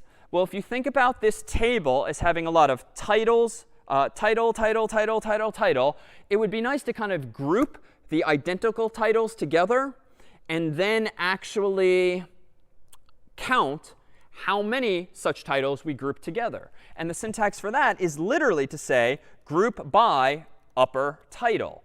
This tells SQL to group all of the uppercase titles together, kind of collapse multiple rows into one, but keep track of the count of titles after that collapse. Let me go ahead now and hit enter. And you'll see, very similar to one of the earlier Python programs we wrote, all of the titles on the left, followed by a comma, followed by the count. So one of you really likes Tom and Jerry. One of you really likes Top Gear. If I scroll up, though, 2 of you really liked The Wire. 23 of you here liked The Office, although we still haven't trimmed the issue here. So we could still combine that further by trimming white space if we want. But now we're getting these kinds of counts. Well, how can I go ahead and order this as we did before? Let me go ahead here and add order by count of title, and then hit semicolon now. And now notice, just as in Python, everything is from smallest to largest initially, with Game of Thrones here down on the bottom. How can I fix this? Well, it turns out if you can order things in descending order, DESC for short, instead of ASC, which is the default for ascending. So if I do it in descending order, now I'd have to scroll all the way back up to the A's, the very top, to see where the lines begin. Whoops.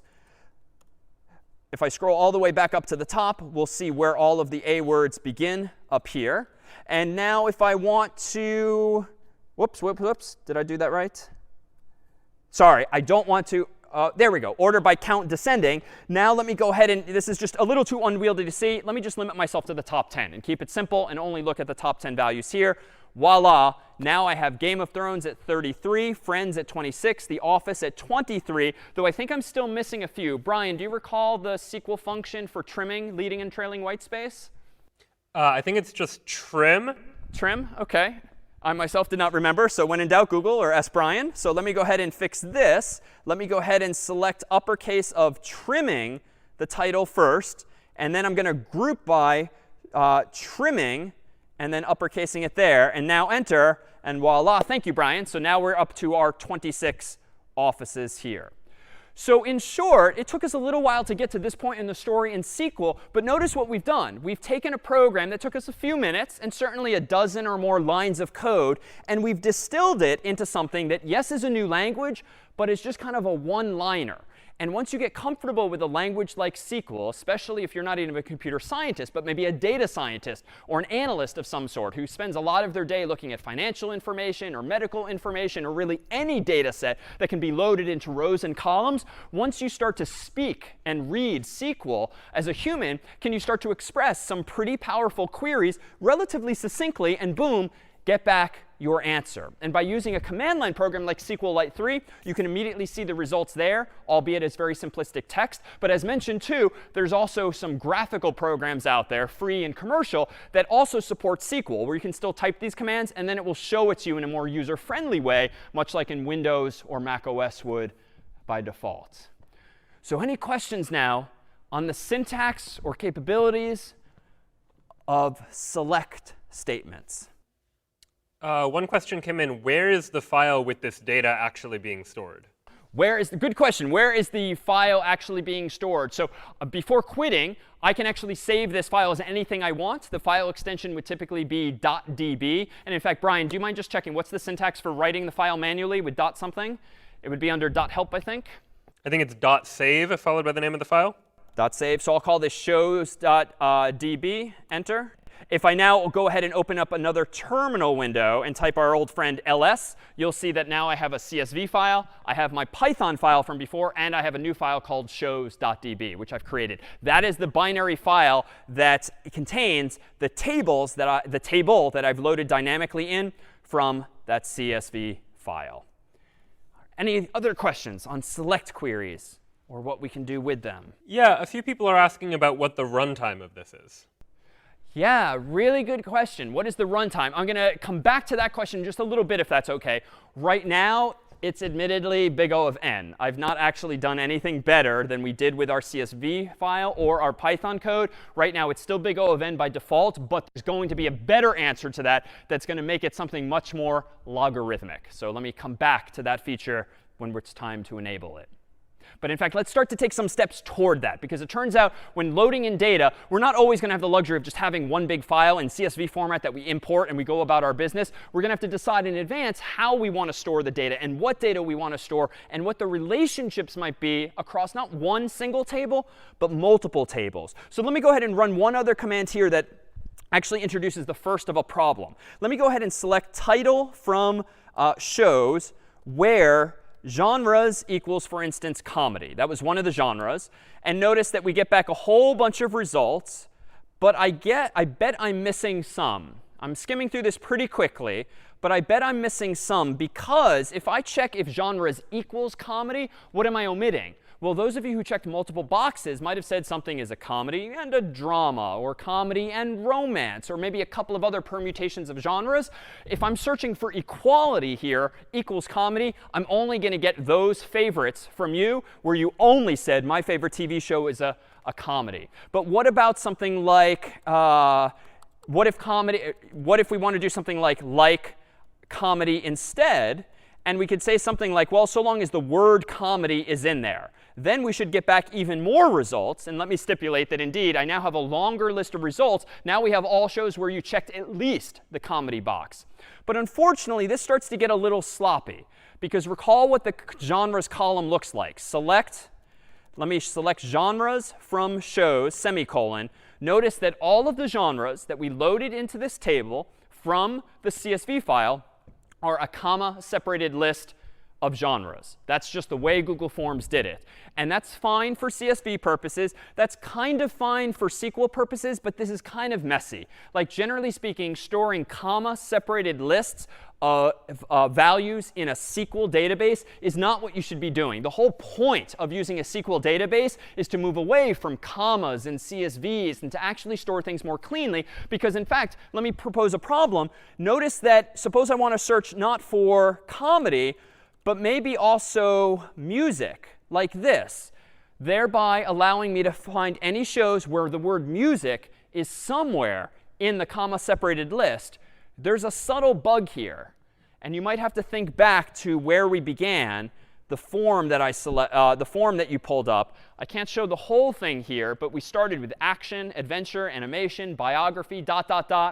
music, musical was also there. So distinct. A music video versus a musical are two different types of genres. But notice my query at the moment. What's problematic with this? At the moment, we would seem to have a bug whereby this query will select not only music, but also musical. And so this is just where things are getting messy. Now, yeah, you know what? We could kind of clean this up. Maybe we could put a comma here so that it can't just be music something. It has to be music comma. But what if music is the last box that you checked? Well, then it's music nothing. There is no comma. So now I need to like or things together. So maybe I have to do something like we're music like this or genres like quote unquote music like this. But honestly, this is just getting messy. Like this is poorly designed. If you're just storing your data as a comma-separated list of values inside of a column, and you have to resort to this kind of hack to figure out, well, maybe it's over here or here or here, and thinking about all the permutations of syntax, you're doing it wrong. You're not using a SQL database to its fullest potential. So how do we go about designing this thing better and actually load this CSV into a database a little more cleanly? In short, how do we get rid of the stupid commas in the genres column and instead put one word, comedy or music or musical, in each of those cells, so to speak? Not two, not three, one only, without throwing away some of those genres. Well, let me introduce a few building blocks that'll get us there. It turns out when creating your own tables and loading data into a database on your own, we're going to need more than just select. Select, of course, is just for reading. But if we're going to do this better and not just use SQLite 3's built-in .import command, but instead we're going to write some code to load all of our data into maybe 2 tables, one for the titles, one for the genres, we're going to need a little more expressiveness when it comes to SQL. And so for that, we're going to need, one, the ability to create our own tables. And we've seen a glimpse of this before. But we're also going to need to see another piece of syntax as well. So inserting. Inserting is another command that you can execute on a SQL database in order to actually add data to a database, which is great because if I want to ultimately iterate over that same CSV, but this time manually add all of the rows to the database myself, well, then I'm going to need some way of inserting. And the syntax for that is as follows. Insert into the name of the table, the column or columns that you want to insert values into, then literally the word values, and then literally in parentheses again, the actual list of values. So it's a little abstract when we see it in this generic form, but we'll see this more explicitly in just a moment here as well. So when it comes to inserting something into a database, let's go ahead and try this. So suppose that let's see, what's a show that, The Muppet Show. Like I grew up loving The Muppet Show. It was out in like the 70s, and I don't think it was on the list, but I can check this for sure. So select star from shows where title like, let's just search for Muppets with a wildcard. And I'm guessing no one put it there. Good. So it's a missed opportunity. I forgot to fill out the form. I could go back and fill out the form and re-import the CSV, but let's go ahead and do this manually. So let me go ahead and insert into shows what columns? Title and genres. And I guess I could do a timestamp just for kicks. And then I'm going to insert what values. The values will be, well, I don't know, whatever time it is now. So I'm going to cheat there just rather than look up the date and the time. The title will be like The Muppet Show. And the genres will be, it was kind of a comedy. It was kind of a musical. So we'll kind of leave it at that, semicolon. So again, this follows the standard syntax here of specifying the table you want to insert into, the columns you want to insert into, and the values you want to put into those columns. And I'm going to go ahead and hit enter now. Nothing seems to have happened. But if I now select that same query, oh, OK. It's still nothing because I made a subtle mistake. I'm not searching for Muppets, plural. I'm searching for Muppet, singular, The Muppet Show. Voila, now you see my row in this database. And so insert would give us the ability now to insert new rows into the database. Suppose you want to update something. Maybe, you know, some of the Muppet shows were actually pretty dramatic. So how might we do that? Well, I can say update shows, set, let's see, genres equal to comedy, drama, musical, where title equals The Muppet Show. So again, I'll pull up the canonical syntax for this in a bit. But for now, just a little teaser, you can update things pretty simply. And even though it takes a little getting used to the syntax, it kind of does what it says. Update shows, set genres equal to this, where title equals that. And now I can go ahead and enter. If I go ahead and select the same thing, just like in a terminal window, you can go up and down. That's how I'm typing so quickly. I'm just going up and down to previous commands. Voila. Now I see that The Muppet Show is a comedy, a drama, and a musical. Well, I take issue, though, with one of the more popular shows that was in the list. A whole bunch of you liked, let's say, Friends, which I've never really been a fan of. And let me go ahead and select title from shows where title equals Friends. And maybe I should be a little more rigorous than that. I should say title like Friends, just in case there was different capitalizations. Enter. A lot of you really liked Friends. In fact, how many of you? Well, recall that I can do this. I can say count, and I can let SQL do the count for me. 26 of you I disagree with strongly. And there's a couple of you that even added all the dots, but we'll deal with you later. So suppose I do take issue with this. Well, delete from shows where title equals quote unquote Friends. Actually, title like Friends. Let's get them all. Enter. And now, if we select this again, I'm sorry, Friends has been canceled. So you can, again, you can execute these fundamental commands of CRUD, create, read, update, and delete, by using create or insert, by using select, by using update literally, and delete literally as well. And that's about it. Like, even though this was a lot quickly, there really are just those 4 fundamental operations in SQL, plus some of these add-on features, like these additional functions, like count that you can use, and also some of these keywords like where and the like. Well, let me propose that we now do better. If we have the ability to select data and create tables and insert data, let's go ahead and write our own Python script that uses SQL as in a loop to read over my CSV file and to insert each of the rows manually, because honestly, it will take me forever to like manually type out like hundreds of SQL queries to import all of your rows into a new database. I want to write a program that does this instead, and I'm going to propose that we design it in the following way. I'm going to have 2 tables this time, represented here with this artist's rendition. One is going to be called shows. One is going to be called genres. And this is a fundamental principle of designing relational databases, to figure out the relationships among data and to normalize your data. To normalize your data means to eliminate redundancies. To normalize your data means to eliminate mentions of the same words again and again and have just single sources of truth for your data, so to speak. So what do I mean by that? I'm going to propose that we instead create a simpler table called shows that has just 2 columns. One is going to be called ID, which is new. The other is going to be called title, as before. Honestly, I don't care about timestamps, so we're just going to throw that value away, which is another upside of writing our own program. We can add or remove any data we want. For ID, I'm introducing this, which is going to be a unique identifier, literally a simple integer, 1, 2, 3, all the way up to 1 billion or 2 billion, however many favorites we have. I'm just going to let this auto increment as we go. Why?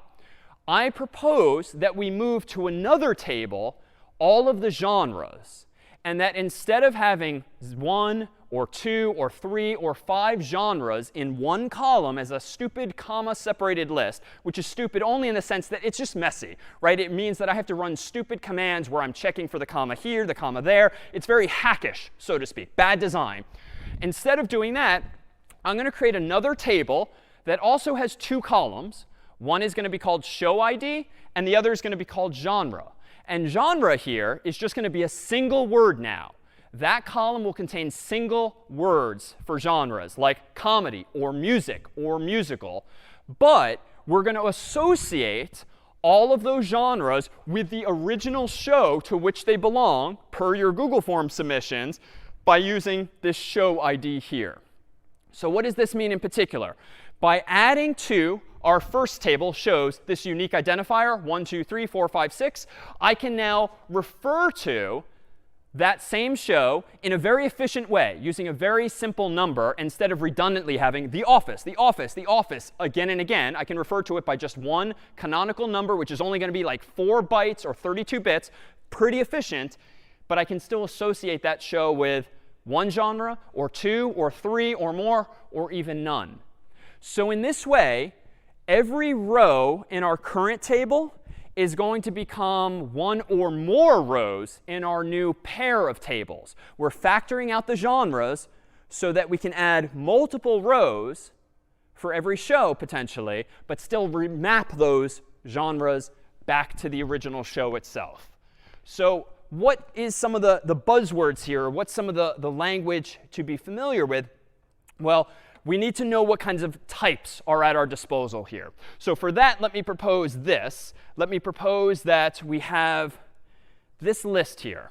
It turns out in SQLite, there are 5 main data types. And that's a bit of an oversimplification, but there's 5 main data types, some of which look familiar, a couple of which are a little weird. Integer is a thing. Real is the same thing as float. So an integer might be a 32-bit or 4-byte value, like 1, 2, 3, or 4, positive or negative. A real number is going to have a decimal point in it, a floating point value, probably 32 bits by default. But those kinds of things, the sizes of these types, vary by system. Just like they technically did in C, so do they vary by system in the world of SQL. But generally speaking, these are good rules of thumb. Text is just that. It's sort of the equivalent of a string of some length. But then in SQLite, it turns out there's 2 other data types we've not seen before, numeric and blob. But more on those in just a little bit. Blob is binary large object. It means you can store zeros and ones in your database. Numeric is going to be something that's number-like, but isn't a number per se. It's like a year or a time, something that has numbers, but isn't just a simple integer at that.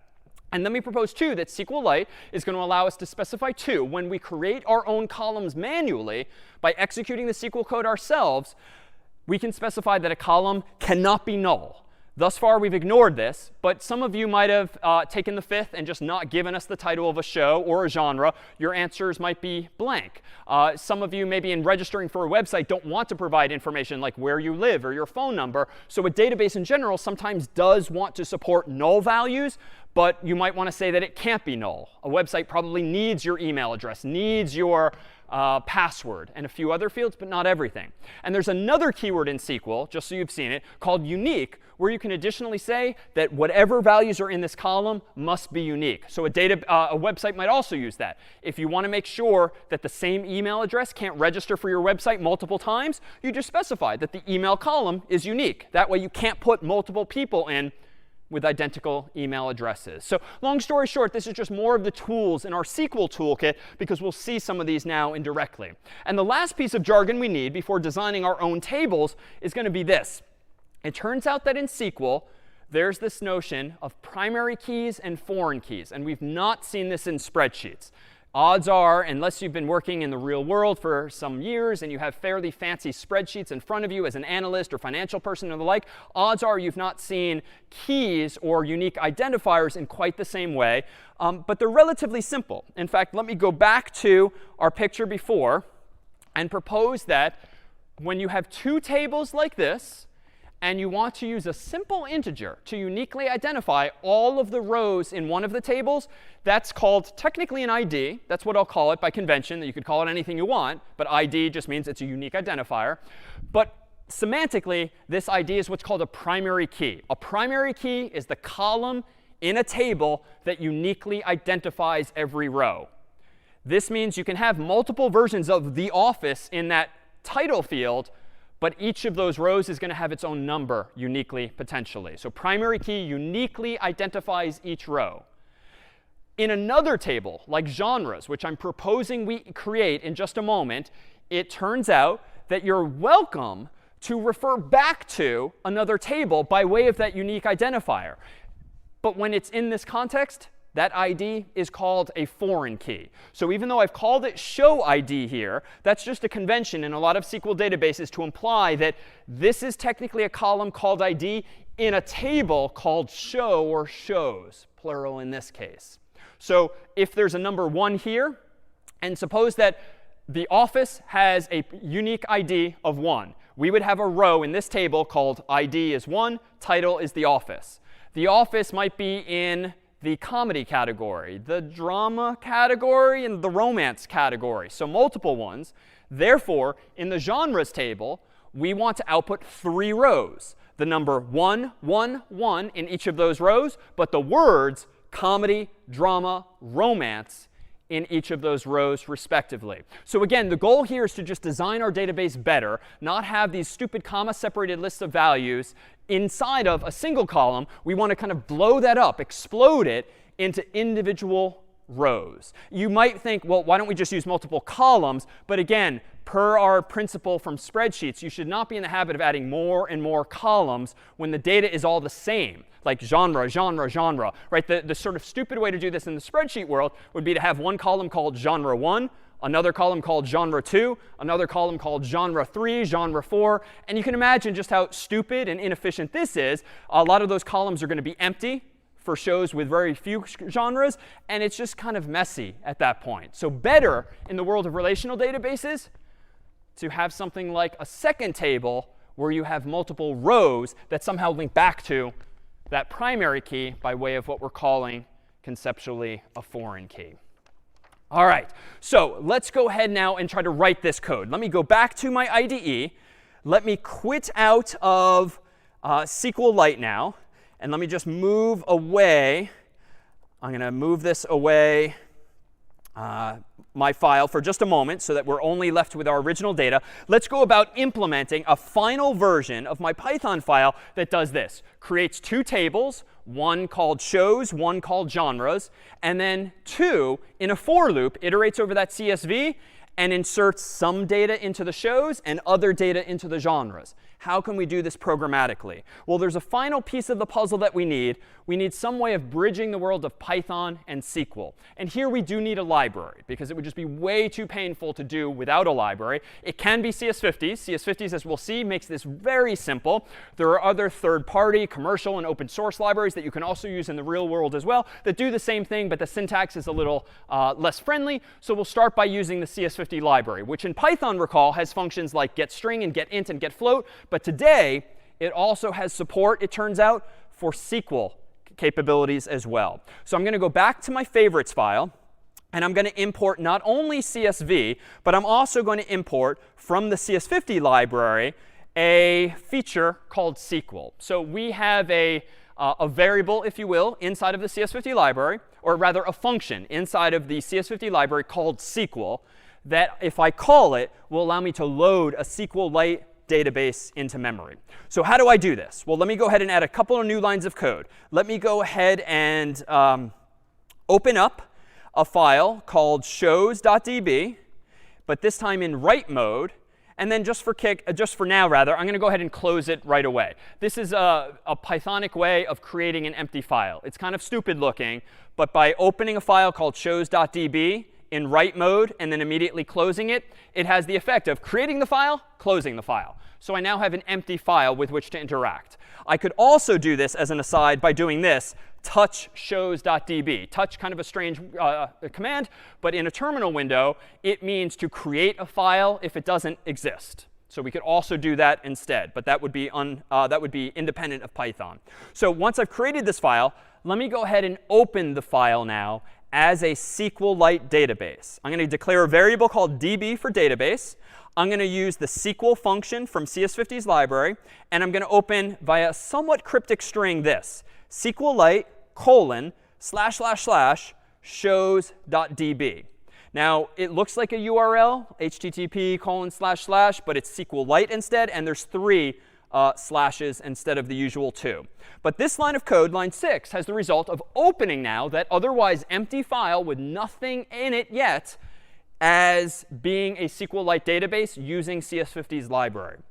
Why did I do that? Well, I did that because I now want to create my first table. Let me go ahead and execute db.execute. So there's a function called execute inside of the CS50 SQL library.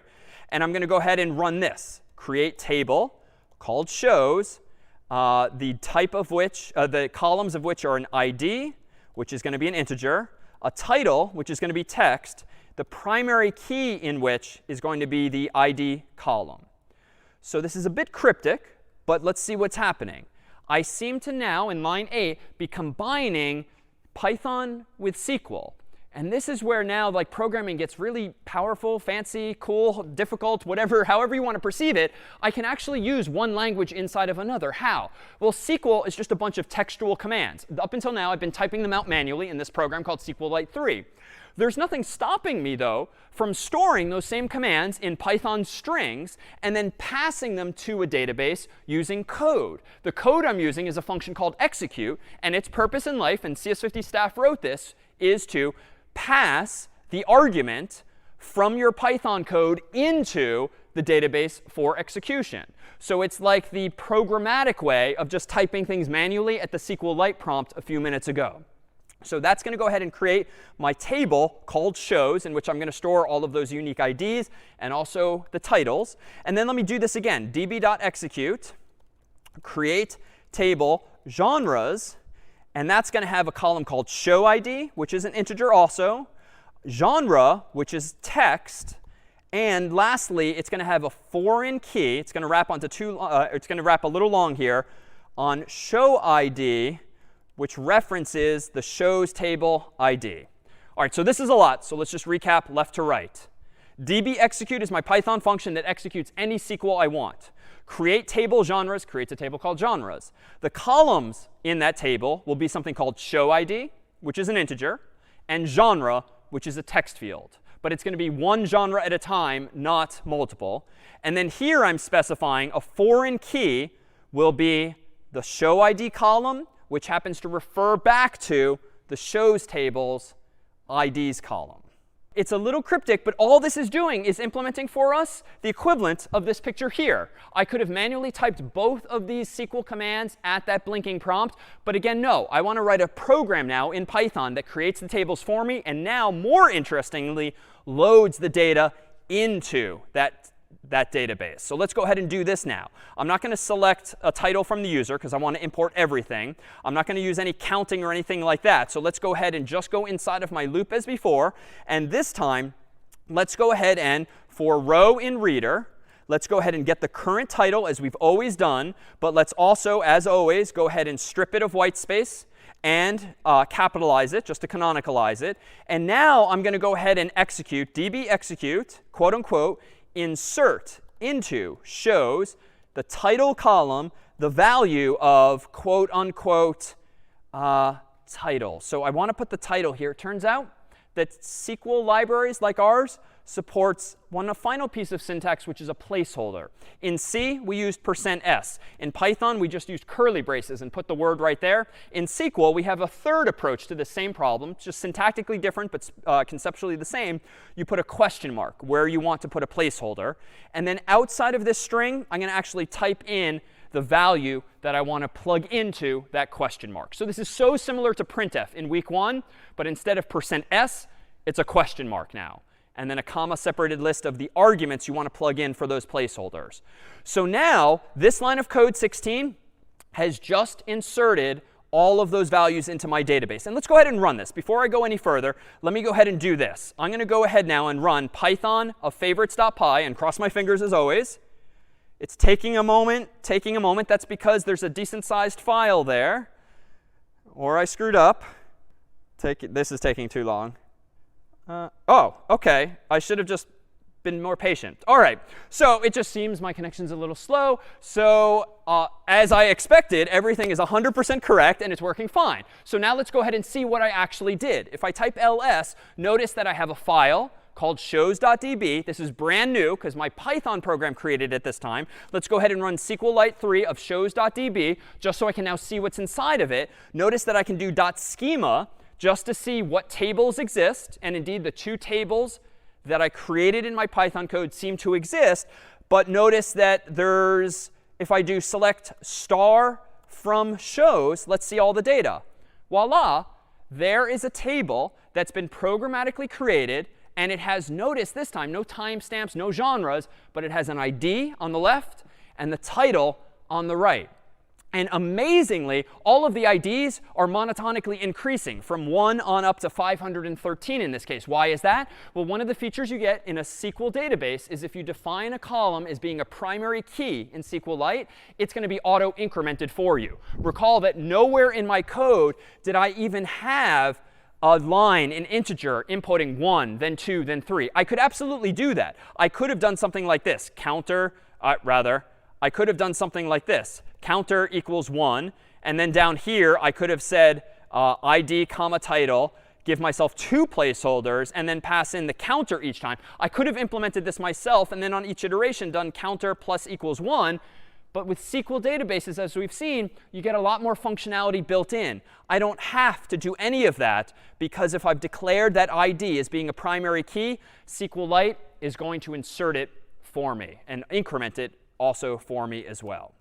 All right, so if I go back to SQLite, though, notice that I do have IDs and titles. But if I select star from genres, there's, of course, nothing there yet. So how now do I get all of the genres for each of these shows in? I need to finish my script. So inside of this same loop, I have not only the title in my current row, but I also have genres in the current row. But the genres are separated by commas. Recall that in the CSV, next to every title, there's a comma-separated list of titles. So genres. How do I get at each genre individually? Well, I'd like to be able to say for genre in row bracket genres. But this is not going to work because that's not going to be split up based on those commas. That's literally just going to iterate over, in fact, all of the characters in that string, as we saw last week. But it turns out that strings in Python have a fancy split function whereby I can split on a comma followed by a space. And what this function will do for me in Python is take a comma-separated list of genres and explode it, so to speak, split it on every comma space into a Python list containing genre after genre in an actual Python list a la square brackets. So now I can iterate over that list of individual genres. And inside of here, I can do db execute, insert into genres, show ID genre, the values, question mark, question mark. But, there's a problem. I can definitely plug in the current genre, which is this. But I need to put something here still. For that first question mark, I need a value for the show ID. How do I know what the ID is of the current TV show? Well, it turns out the library can help you with this. When you insert new rows into a table that has a primary key, it turns out that most libraries will return you that value in some way.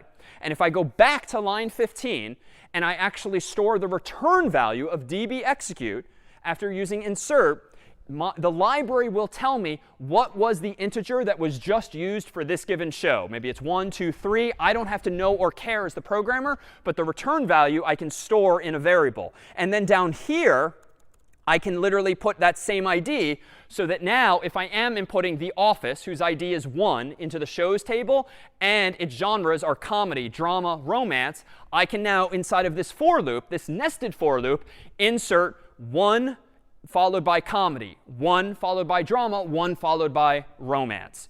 3 rows all at once. And so now let's go back down here into my terminal window. Let me remove the old shows.db with rm just to start fresh. Let me go ahead and rerun Python of favorites.py. I'll be more patient this time because Cloud's being a little slow, so it's doing some thinking. And in fact, there's more work being done now. At this point in the story, my program is presumably iterating over all of the rows in the CSV. And it's inserting into the shows table one at a time. And then it's inserting one or more genres into the genres table. It's a little slow. If we were on a faster system or if I were doing it on my own Mac or PC, it would probably go down more quickly. But you can see here an example of why I used the .import command in the first place. That automated some of this process, but unfortunately it didn't allow me to change the format of my data. But the key point to make here is that even though this is taking a little bit of time to insert these hundreds of rows all at once, I'm only going to have to do this once. And was asked a bit ago, was the performance of this. It turns out that now that we have full control over the SQL database, it turns out we're going to have the ability to actually improve the performance thereof. Oh, OK. As expected, it finished right on time. And let me go ahead now and run SQLite 3 on shows.db. All right, so now I'm back in my raw SQL environment. If I do select star from shows, which I did before, we'll see all of this as before. If I select star from shows where title equals quote unquote The Office, I'll see the actual unique IDs of all of those. We didn't bother eliminating duplicates. We just kept everything as is, but we gave everything a unique ID. But if I now do select star from genres, we'll see all of the values there. And notice the key detail, there's only one genre per row here. And so we can ultimately line those up with our titles. And our titles here, we had all of these here. Something's wrong. I want to get this right. Let's go ahead and take our second and final 5-minute break here. And we'll come back and I will explain what's going on. All right, we are back. And just before we broke, my own self-doubt was starting to creep in. But I'm happy to say, with no fancy magic behind the scenes, everything was actually working fine. I was just doubting the correctness of this. If I do select star from shows, I indeed get back 2 columns, one with the unique ID, the so-called primary key, followed by the title of each of those shows. And if I similarly search for star from genres, I get single genres at a time. But on the left-hand side are not primary keys per se, but now those same numbers here in this context called foreign keys that map one to the other. So for instance, whatever show 512 is had 5 different genres associated with it. And in fact, if I go back a moment to shows, it looks like Game of Thrones was decided by one of you as belonging in thriller, history, adventure, action, and war as well, those 5. So now this is what's meant by relational database. You have this relation or relationship across multiple tables that link some data in one to some other data in the like. The catch, though, is that it would seem a little harder now to answer questions because now I have to kind of query 2 tables or execute 2 separate queries and then combine the data. But that's not actually the case. Suppose that I want to answer the question of what are all of the musicals among your favorite TV shows? I can't select just the shows because there's no genres in there anymore. But I also can't select just the genres table because there's no titles in there. But there is a value that's bridging one and the other, that foreign key to primary key relationship. So you know what I can do off the top of my head? I'm pretty sure I can select all of the show IDs from the genres table where a specific genre equals quote unquote musical. And I don't have to worry about commas or spaces now because, again, in this new version that I have designed programmatically with code, musical and every other genre is just a single word. If I hit enter, all of these show IDs were decided by you all as belonging to musicals. But now this is not interesting, and I certainly don't want to execute 10 or so queries manually to look up every one of those IDs. But notice what we can do in SQL as well. I can nest queries. Let me put this whole query in parentheses for just a moment, and then prepend to it the following. Select title from shows where the primary key, ID, is in this subquery. So you can have nested queries, similar in spirit a bit like in Python and C when you have nested for loops. In this case, just like in grade school math, whatever's in the parentheses will be executed first. Then the outer query will be executed using the results of that inner query. So if I select the title from shows where the ID is in that list of IDs, voila, it seems that, somewhat amusingly, several of you think that Breaking Bad, Supernatural, Glee, Sherlock, How I Met Your Mother, Hawaii Five-0, Twin Peaks, The Lawyer, and My Brother, and Me are all musicals. I take exception to a few of those, but so be it. You check the box for musical for those shows. So even though we've sort of we've designed things better in the sense that we've normalized our database by factoring out commonalities, or rather, we've cleaned up the data, there's still admittedly some redundancy. There's still admittedly some redundancy, but I at least now have the data in clean fashion so that every column has just a single value in it and not some contrived comma-separated list. Suppose I want to find out all of the genres that you all thought The Office was in. So let's ask kind of the opposite question. Well, how might I do that? Well, to figure out The Office, I'm going to first need to select the ID from shows where title equals, quote unquote, The Office. Because a whole bunch of you typed in The Office, and we gave each of your answers a unique identifier so we could keep track of it. And there's all of those numbers. Now, this is like dozens of responses. I certainly don't want to execute that many queries, but I think a subquery will help us out again. Let me put parentheses around this whole thing. And now let me say select distinct genre from genres where the show ID in the genres table is in that query. And just for kicks, let me go ahead and order by genre. So let me go ahead and execute this. And OK, somewhat amusingly, those of you who inputted The Office checked boxes for animation, comedy, documentary, drama, family, horror, reality TV, romance, and sci-fi. I take exception to a few of those too. But this is what happens when you accept user input. So here again, we have with this SQL language the ability to express fairly succinctly, even though it's a lot of new features today, all at once what would otherwise take me a dozen or 2 lines in Python code to implement. And God knows how many lines of code and how many hours it would take me to implement something like this in C. Now, admittedly, we could do better than this design. This table, or this picture represents what we have now. But you'll notice a lot of redundancy implicit in the genres table. Anytime you check the comedy box, I have a row now that says comedy, comedy, comedy, comedy. And the show ID differs, but I have the word comedy again and again. And now that tends to be frowned upon in the world of relational databases, because if you have a genre called comedy or one called musical or anything else, you should ideally just have that living in one place. And so if we really wanted to be particular and really truly normalize this database, which is an academic term referring to removing all such redundancies, we could actually do it like this. We could have a shows table still with an ID and title, no difference there.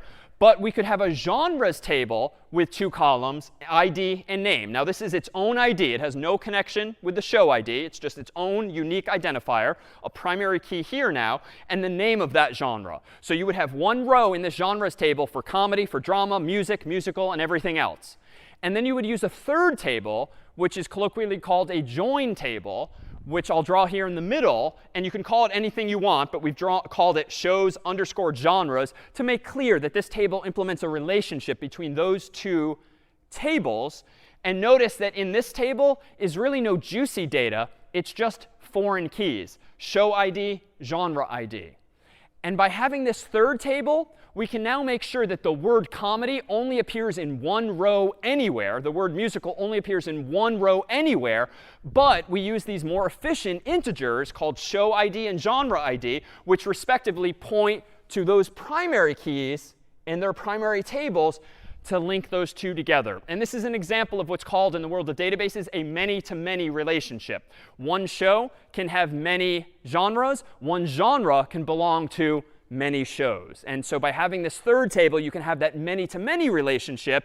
And again, the third table now allows us to truly normalize our data set by getting rid of all of the duplicate comedy, comedy, comedy. Why is this important? Probably not a huge deal for genres, but imagine with my current design, if I made a spelling mistake and I misnamed comedy, I would now have to change every row with the word comedy again and again. Or if maybe you change the genres of the shows, you have to change it in multiple places.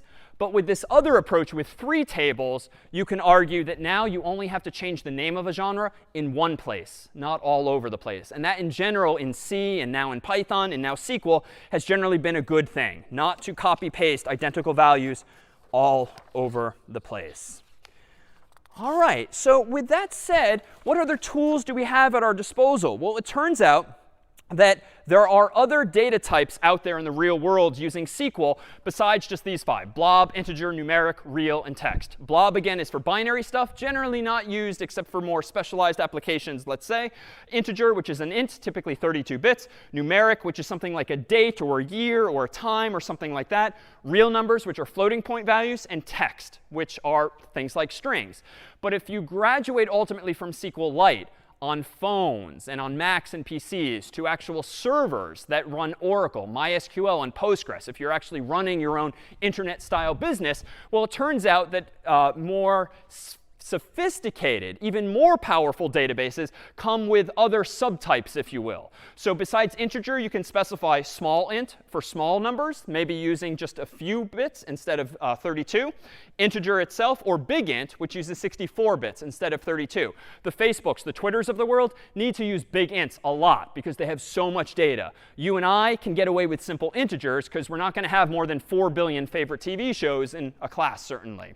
Something like real, you can have 32-bit real numbers, or a little weirdly named double precision, which is like a double was in C, using 64 bits instead for more precision.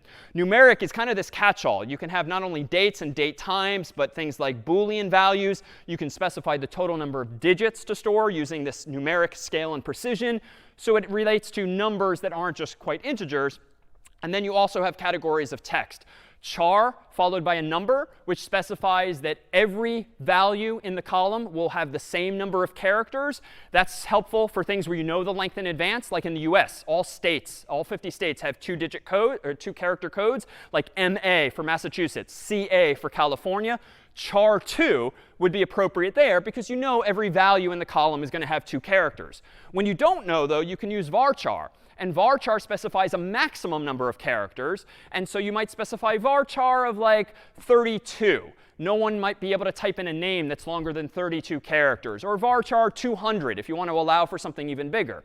But this is germane to our real world experience with the web. If you've ever gone to a website, start filling out a form, and all of a sudden you can't type any more characters, your response is too long. Why is that? Well, one, the programmers just might not want you to keep expressing yourself in more detail, especially if it's like a complaint form on a customer service site. But pragmatically, it's probably because their database was designed to store a finite number of characters. And you have hit that threshold. And you certainly don't want to have a buffer overflow like in C. So the database will enforce a maximum value n. And then text is for even bigger chunks of text. If you're letting people copy paste their resumes or whole documents or even larger sets of text, you might use text instead. So let's then consider a real world data set. Things get really interesting, and all of these very academic ideas and recommendations really come into play when we don't have hundreds of favorites, but when we have thousands instead. And so what I'm going to go ahead and do here is download a file here, which is a SQLite version of the IMDb, Internet Movie Database, that some of you might have used in website form in order to look up movies and ratings thereof and the like. And what we've done in advance is we wrote a script that downloaded all of that information in advance as TSV files. It turns out that Internet Movie Database, make it available, all of their data available as TSV files, tab separated values.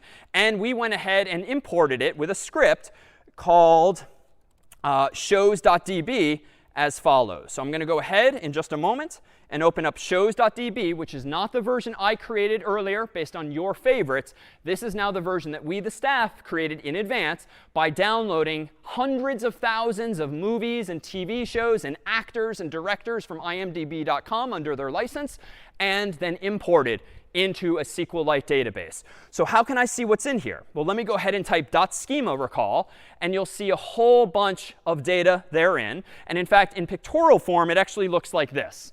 Here's a picture that just gives you the lay of the land. There's going to be a people table that has an ID for every person, a name, and their birth year.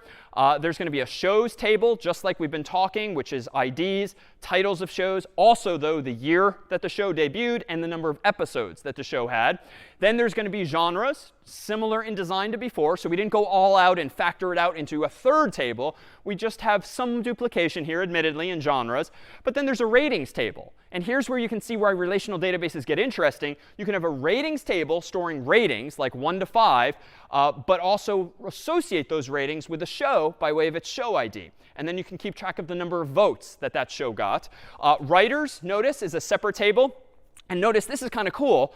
This table, per the arrows, relates to the shows table and the people table, because this is a join table. A foreign key of show ID and a foreign key of person ID refer to the shows table and the people table, respectively, so that a human person can be a writer for multiple shows. And one show can have multiple writers, another many-to-many relationship. And then lastly, stars, the actors in a show.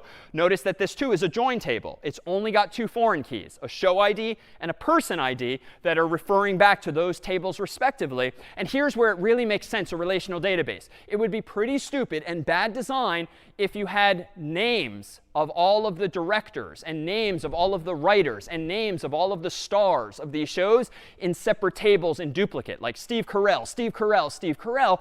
All of those actors and directors and writers and every other role in the business are just people at the end of the day. So in a relational database, the advice would be to put all of those people in a people table and then use primary and foreign keys to refer to relate them to these other types of tables. The catch is, though, that when we do this, it turns out that things can be slow when we have lots of data. So for instance, let me go into this. Let me go ahead and select star from shows, semicolon. That's a lot of data. It's pretty fast on my Mac. And I switched from the IDE to my Mac just to save time, because it's a little faster doing things locally instead of in the cloud. Let me go ahead and count the number of shows in this IMDb database by using count. 153,331 TV shows. So that's a lot. How about the count of people from the people table? 457,886 people who might be stars or writers or some other role as well. So this is a sizable data set. So let me go ahead and do something simple, though. Let me go ahead and select star from shows where title equals The Office. And this time, I don't have to worry about weird capitalization or spacing. This is IMDb. This is clean data from an authoritative source. Notice that there's actually different versions of The Office. You probably know the UK one and the US one. There's other shows that are unrelated to that particular type of show. But each of them is distinguished, notice, by the year here. All right, so that's kind of a lot. And let's do this again. Let me go ahead and turn on a feature temporarily just to time this query by turning on a timer in this program. And let me run it again. It looks like it took 0.012 seconds of real time to do that search. That's pretty fast. I barely noticed, certainly because it's so fast. But let me go ahead and do this. let me go ahead and create an index called title index on the table called shows on its title column. Well, what am I doing? Well, to answer the question finally from before about performance, by default, everything we've been doing is indeed big O of n. It's just being linearly searched from top to bottom, which seems to call into question the whole purpose of SQL if we were doing no better than with CSVs. But an index is a clue to the database to sort of load the data more efficiently in such a way that you get logarithmic time. An index is a fancy data structure that the SQLite database or the Oracle database or the MySQL database, whatever product you're using, builds up for you in memory. And then it does something using syntax like this that builds in memory generally something known as a B tree. We've talked a bit about trees in the class. We talked about binary search trees, things that kind of look like family trees. A B tree is essentially a family tree that's just very wide and not that tall. It's a data structure similar in spirit to what we looked at in C, but it tries to keep all of the leaf nodes, all of the children or grandchildren or great-grandchildren, so to speak, as close to the root as possible. And the algorithm it uses for that tends to be proprietary or documented based on the system you're using, but it doesn't store things in a list. It does not store things top to bottom like the tables we view them as. Underneath the hood, those tables that look like very tall structures are actually underneath the hood implemented with fancier things called trees. And if we create those trees by creating what they're properly called indexes like this, it might take us a moment, like 0.098 seconds, to create an index. But now notice what happens. Previously, when I searched the titles for the office using linear search, it took 0.012 seconds. If I do the same query again after having created the index and having told SQLite, build me this fancy tree in memory, voila, 0.001 seconds. So orders of magnitude faster. Now, both are fast to us humans, certainly. But imagine the data set being even bigger, the query being even bigger. These indexes can get even larger than that. Rather, the queries can take longer than that and therefore take even more time than that. But unfortunately, if I've got all of my data all over the place, as in a chart, as in a diagram like this, my God, how do I actually get useful work done? How do I get back the people in a movie and the writers and the stars and the ratings if it's all over the place? I would seem to have created such a mess in that I now need to execute all of these queries. But notice it doesn't have to be that complicated. It turns out that there's another keyword in SQL, really the last that we'll look at here, called join. The join keyword, which you can use implicitly or explicitly, allows you to just join tables together and sort of reconstitute a bigger, more user-friendly table. So for instance, suppose I want to get all of Steve Carell's TV shows, not just The Office. Well, recall that I can select Steve's ID from the people table where name equals Steve Carell. So again, he has a different ID in this table because this is from IMDb, but there's his ID. And let me go ahead and turn the timer off for now. All right, so there is his ID, 136797. I could copy paste that into my code, but that's not necessary thanks to these nested queries. I can do something like this. Let me go ahead and now select all of the show IDs from the stars table where person ID from that table is equal to this result. So there's that join table, stars, that links people and shows. So let me go ahead and execute that. All right, so there's all of the show IDs of Steve Carell's TV shows. That's a lot, and it's very non-obvious what they are. So let me do another nested query by putting all of that in parentheses, and now select title from shows where the ID of the show is in this big, long list of show IDs. And there are all of the shows that he's in, including the Dana Carvey show back when, The Office up at the top, and then most recently shows like The Morning Show on Apple TV. All right, so that's pretty cool that we can actually reconstitute the data like that. But it turns out there's different ways of doing that as well. And you'll see more of this in the coming weeks and in the problem sets in labs and the like. But it turns out we can do other things as well. And let me just show this syntax, even though it'll look a little cryptic at first glance. You can also use that join keyword as follows. I can select the title from the people table joined with the stars table on the people's ID column, equaling the stars person ID column. So in other words, I can select a title from the result of joining people and stars like this on the ID column in one and the person ID column in the other. And I can join in the shows table on the stars.showID equaling the shows.id. So again, now I'm joining the primary and foreign keys on these two tables, where the name equals quote unquote Steve Carell. So this is the most cryptic thing we've seen yet, but it just means take this table and join it with this one, and then join it with this one, and filter all of the resulting joined rows by a name of Steve Carell. And voila, there we have all of those answers as well. And there's other ways of doing this too. I'll leave unsaid now some of the syntax for that, but that felt a little slow. And in fact, let me go ahead and turn my timer back on. Let me re-execute this last query. Select title from people, joining on stars, joining on shows, where name equals Steve Carell. That took over half a second. So that was actually admittedly kind of slow. But again, indexes come to the rescue. And if, again, we don't allow linear search to dominate, but let me go ahead and create a few indexes. Create an index called person index on the stars table, the person ID column. Why? Well, my query a moment ago used the person ID column. It filtered on it. So that might be a bottleneck.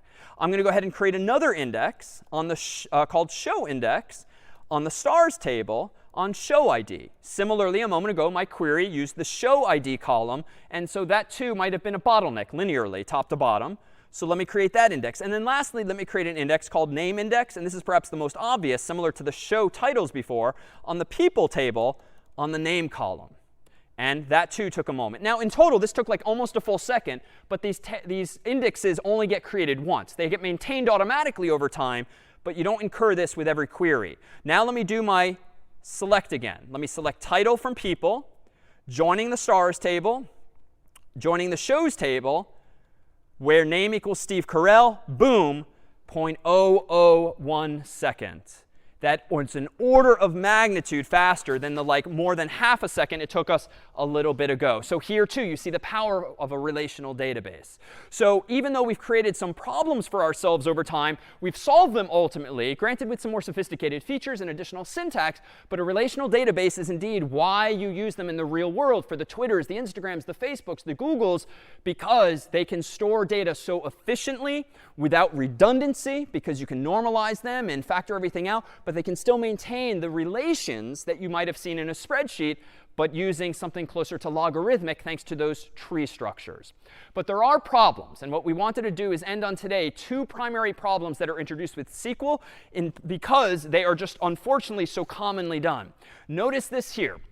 There is something generally known as a SQL injection attack, which you are vulnerable to in any application where you're taking user input. That hasn't been an issue for my favorites.py file, where I only took input from a CSV.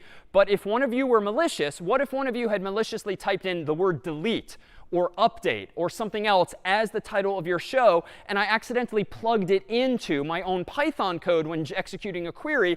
You could potentially inject SQL into my own code. How might that be? Well, if logging in via Yale, you'll typically see a form like this, or logging in via Harvard to something, you'll see a form like this. Here's an example that I'm pretty sure neither Harvard nor Yale are vulnerable to. Suppose I type in my email address to this login form as mailin@harvard.edu, single quote, dash dash. It turns out in SQL, dash dash is the symbol for commenting, if you want to comment something out. It turns out that the single quote is used when you want to search for something like Steve Carell, or in this case, mailin@harvard.edu. It can be double quotes. It can be single quotes. In this case, I'm using single quotes here. But let's consider some sample code, if you will, in Python. Here's a line of code that I propose might exist in the back end for Harvard's authentication or Yale's or anyone else's. Maybe someone wrote some Python code like this using select star from users, where username equals question mark and password equals question mark. And they plugged in username and password. Whatever the user typed into that web form a moment ago gets plugged in here to these question marks. This is good. This is good code because you're using the SQL question marks. So if you literally just do what we preach today and use these question mark placeholders, you are safe from SQL injection attacks. Unfortunately, there are too many developers in the world that don't practice this or don't realize this or do forget this. If you instead resort to Python approaches like this, where you use an F string instead, which might be your instincts after last week, because they're wonderfully convenient with the curly braces and all.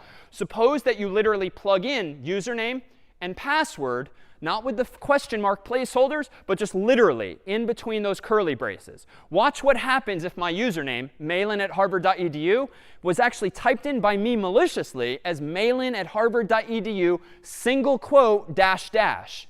That would have the effect of tricking this Python code into doing essentially this. Let me do a find and replace. It would trick Python into executing username equals quote mailin@harvard.edu quote dash dash and then other stuff.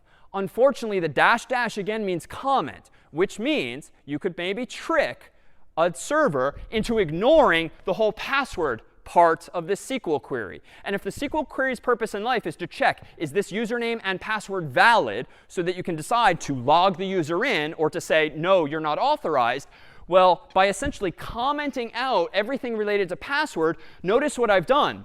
I've just now theoretically logged myself in as mailin@harvard.edu without even knowing or inputting a password, because I injected SQL syntax, the quote and the dash dash, into my query, tricking the server into just ignoring the password equality check. And so it turns out that db execute, when you execute an insert, it returns to you, as said, the ID of the newly inserted row. When you use db execute to select rows from a database table, it returns to you a list of rows, each of which is a dictionary. So this is now pseudocode down here with my comment.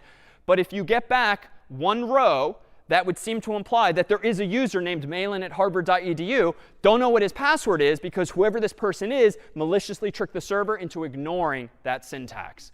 So SQL injection attacks are unfortunately one of the most common attacks against SQL databases. They are completely preventable if you simply use placeholders and use libraries, whether it's CS50s or other third-party libraries that you may use down the road. A common meme on the internet is this picture here. If we zoom in on this person's license plate, or where the license plate should be, this is an example of someone theoretically trying to trick some camera on the highway into like dropping the whole database. Drop is another keyword in SQL that deletes a database table. And this person was either intentionally or just humorously trying to trick it into executing SQL by using syntax like this. So characters like single quotes, dash dash, semicolons are all potentially dangerous characters in SQL if they're passed through unchanged to the database. A very popular XKCD comic, let me give you a moment to just read this, is another well-known meme of sorts now in computer science, if you'd like to read this one on your own. But henceforth, you are now in the family of educated learners who know who little Bobby Tables is. Unfortunately, it's dead silence in here, so I can't tell if anyone is actually laughing at this joke. But anyhow, this is a very well-known meme. So if you're a computer scientist who knows SQL, you know this one. And there's one last problem we'd like to introduce, if you don't mind just a couple final moments here. And that is a fundamental problem in computing called race conditions, which for the first time is now manifest in our discussion of SQL. It turns out that SQL and SQL databases are very often used, again, in the real world for very high-performing applications. And by that I mean, again, the Googles, the Facebooks, the Twitters of the world, where lots and lots of data is coming into servers all at once. And case in point, some of you might have clicked like on this egg some time ago. This is the most liked Instagram post ever. As of last night, it was up to like 50+ million likes. Well eclipsed Kim Kardashian's previous post, which is still at like 18 million or so. This is to say, this is a hard problem to solve. This notion of likes coming in at such an incredible rate. Because suppose that, long story short, Instagram actually has a server with a SQL database, and they have code in Python or C++ or whatever language that's talking to that database. And suppose that they have code that's trying to increment the total number of likes. Well, how might this work logically? Well, in order to increment the number of likes that a picture like this egg has, you might first select from the database the current number of likes for the ID of that egg photograph. Then you might add 1 to it. Then you might update the database. And I didn't use it before, but just like there's insert and delete, there's update as well. So you might update the database with the new count plus 1. So the code for that might look a little something like this. 3 lines of code using CS50's library here, where you execute select likes from posts where ID equals question mark, where ID is the unique identifier for that egg. And then I'm storing the result in a rows variable, which again I claim is a list of rows. I'm going to go into the first row. So that's rows bracket 0. And I'm going to go into the likes column to get the actual number. And that number I'm going to store in a variable called likes. So this is going to be like 50 million. And I want it to go to 50 million and 1. So how do I do that? Well, I execute on the database, update, posts, set, likes equal to question mark. And then I just plug in likes plus 1. The problem, though, with the Instagrams and Googles and Twitters of the world is that they don't just have one server. They have many, thousands of servers. And all of those servers might in parallel be receiving clicks from you and I on the internet.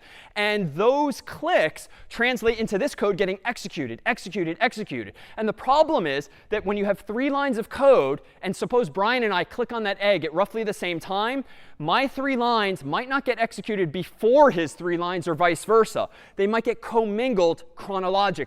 My first line might get executed, then Brian's first line might get executed. My second line might get executed, Brian's second line. So they might get interspersed on different servers or just temporarily in time chronologically. That's problematic because suppose Brian and I click on that egg roughly at the same time and we get back the same answer to the select query, 50 million is the current count. Then our next lines of code execute on the servers we happen to be on, which adds 1 to the likes. The server might accidentally end up updating the row for the egg with 50 million 1 both times. Because the fundamental problem is if my code executes while Brian codes executes, we are both checking the value of a variable at essentially the same time. And we are both then making a conclusion. Oh, the current likes are 50 million. We are then making a decision. Let's add 1 to 50 million. We are then updating the value with 50 million 1. The problem is, though, that really, if Brian's code or the server he happens to be connected to on Instagram happens to have selected the number of likes first, he should be allowed to finish the code that's being executed so that when I select it, I see 50 million 1, and I add 1 to that, so the new count is 50 million 2. This is what's known as a race condition. When you write code in a multi-server, or fancily known as a multi-threaded environment, lines of code chronologically can get commingled on different servers at any given time. The problem fundamentally derives from the fact that if Brian's server is in the middle of checking the state of a variable, I should be locked out. I should not be allowed to click on that button at the same time, or my code should not be allowed to execute logically. So there is a solution when you have to write code like this, as is common for Twitter and Instagram and Facebook and the like, to use what are called transactions. Transactions add some few new pieces of syntax that we won't dwell on today and you won't need to use in the coming days, but they do solve a fundamentally hard problem. Transactions essentially allow you to lock a table, or really a row in a table, so that if Brian's click on that egg results in some code executing that's in the process of checking what is the total like count, my click on the egg will not get handled by the server until his code is done executing. So in green here, I've proposed the way you should do this. You shouldn't just execute the middle 3 lines. You, being in Facebook in this case, Instagram, should execute begin transaction first, then commit the transaction at the end. And the design of transactions is that all of the lines in between will either succeed altogether or fail altogether. The database won't get into this funky state where we start losing track of likes on eggs. And though this has not been an issue in recent years, back in the day when Twitter was first getting started, Twitter was super popular and super offline a lot of the time. There was this thing called a fail whale, which is like the picture they showed on their website when they were getting too much traffic to handle. That was because when people are liking and tweeting and retweeting things, it's a huge amount of data coming in. And it turns out it's very hard to solve these problems. But locking the database table or the rows with these transactions is one way fundamentally to solve this. And on our final extra time today, we thought we would play this out in the same example that I was taught transactions in some years ago. Suppose that the scenario at hand is that you and your roommates have a nice dorm fridge, and you're all in the habit of drinking lots of milk. And you want to be able to drink some milk, but you go to the fridge like I'm about to here, and you realize, uh-oh, we're out of milk. And so now I am inspecting the state of this refrigerator, which is quite old, but also quite empty. And the state of this variable, being empty, tells me that I should go to CVS and buy some more milk. So what do I then do? I'm presumably going to close the fridge and I'm going to go and leave and go head to CVS. Unfortunately, the same problem arises that will act out here in our final 60 or so seconds together, whereby if Brian now, my roommate in this story, also wants some milk, he comes by when I'm already headed to the store, inspects the state of the fridge, and realizes, oh, we're out of milk, so he nicely will go restock as well. So let's see how this plays out, and we'll see if there isn't a similar analogous solution. So I've checked the state of the variable. We're indeed out of milk. I'll be right back. Just going to go to CVS.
All right, I am now back from the store. I've picked up some milk. Going to go ahead and put it into the fridge. And, oh, how did this happen? Now there's multiple jugs of milk. And of course, milk does not last that long. And Brian and I don't drink that much milk. So this is like a really serious problem. We've sort of tried to update the value of this variable at the same time. So how do we go about fixing this? What's the actual solution here? Well, I dare say that we can draw some inspiration from the world of transactions and the world of databases, and perhaps create a visual for here that we hope you never forget if you take nothing away from today. Let's go ahead and act this out one last time, where this time I'm going to be a little more extreme.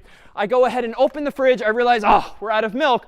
I'm going to go to the store. I do not want to allow for this situation where Brian accidentally checks the fridge as well. So I am going to lock the refrigerator instead. Let me go ahead and drape this through here. A little extreme, but I think so long as he can't get into the fridge, this shouldn't be a problem. Let me go ahead now and just attach the lock here. Almost got it. Come on. All right. Now the fridge is locked. Now I'm going to go get some milk.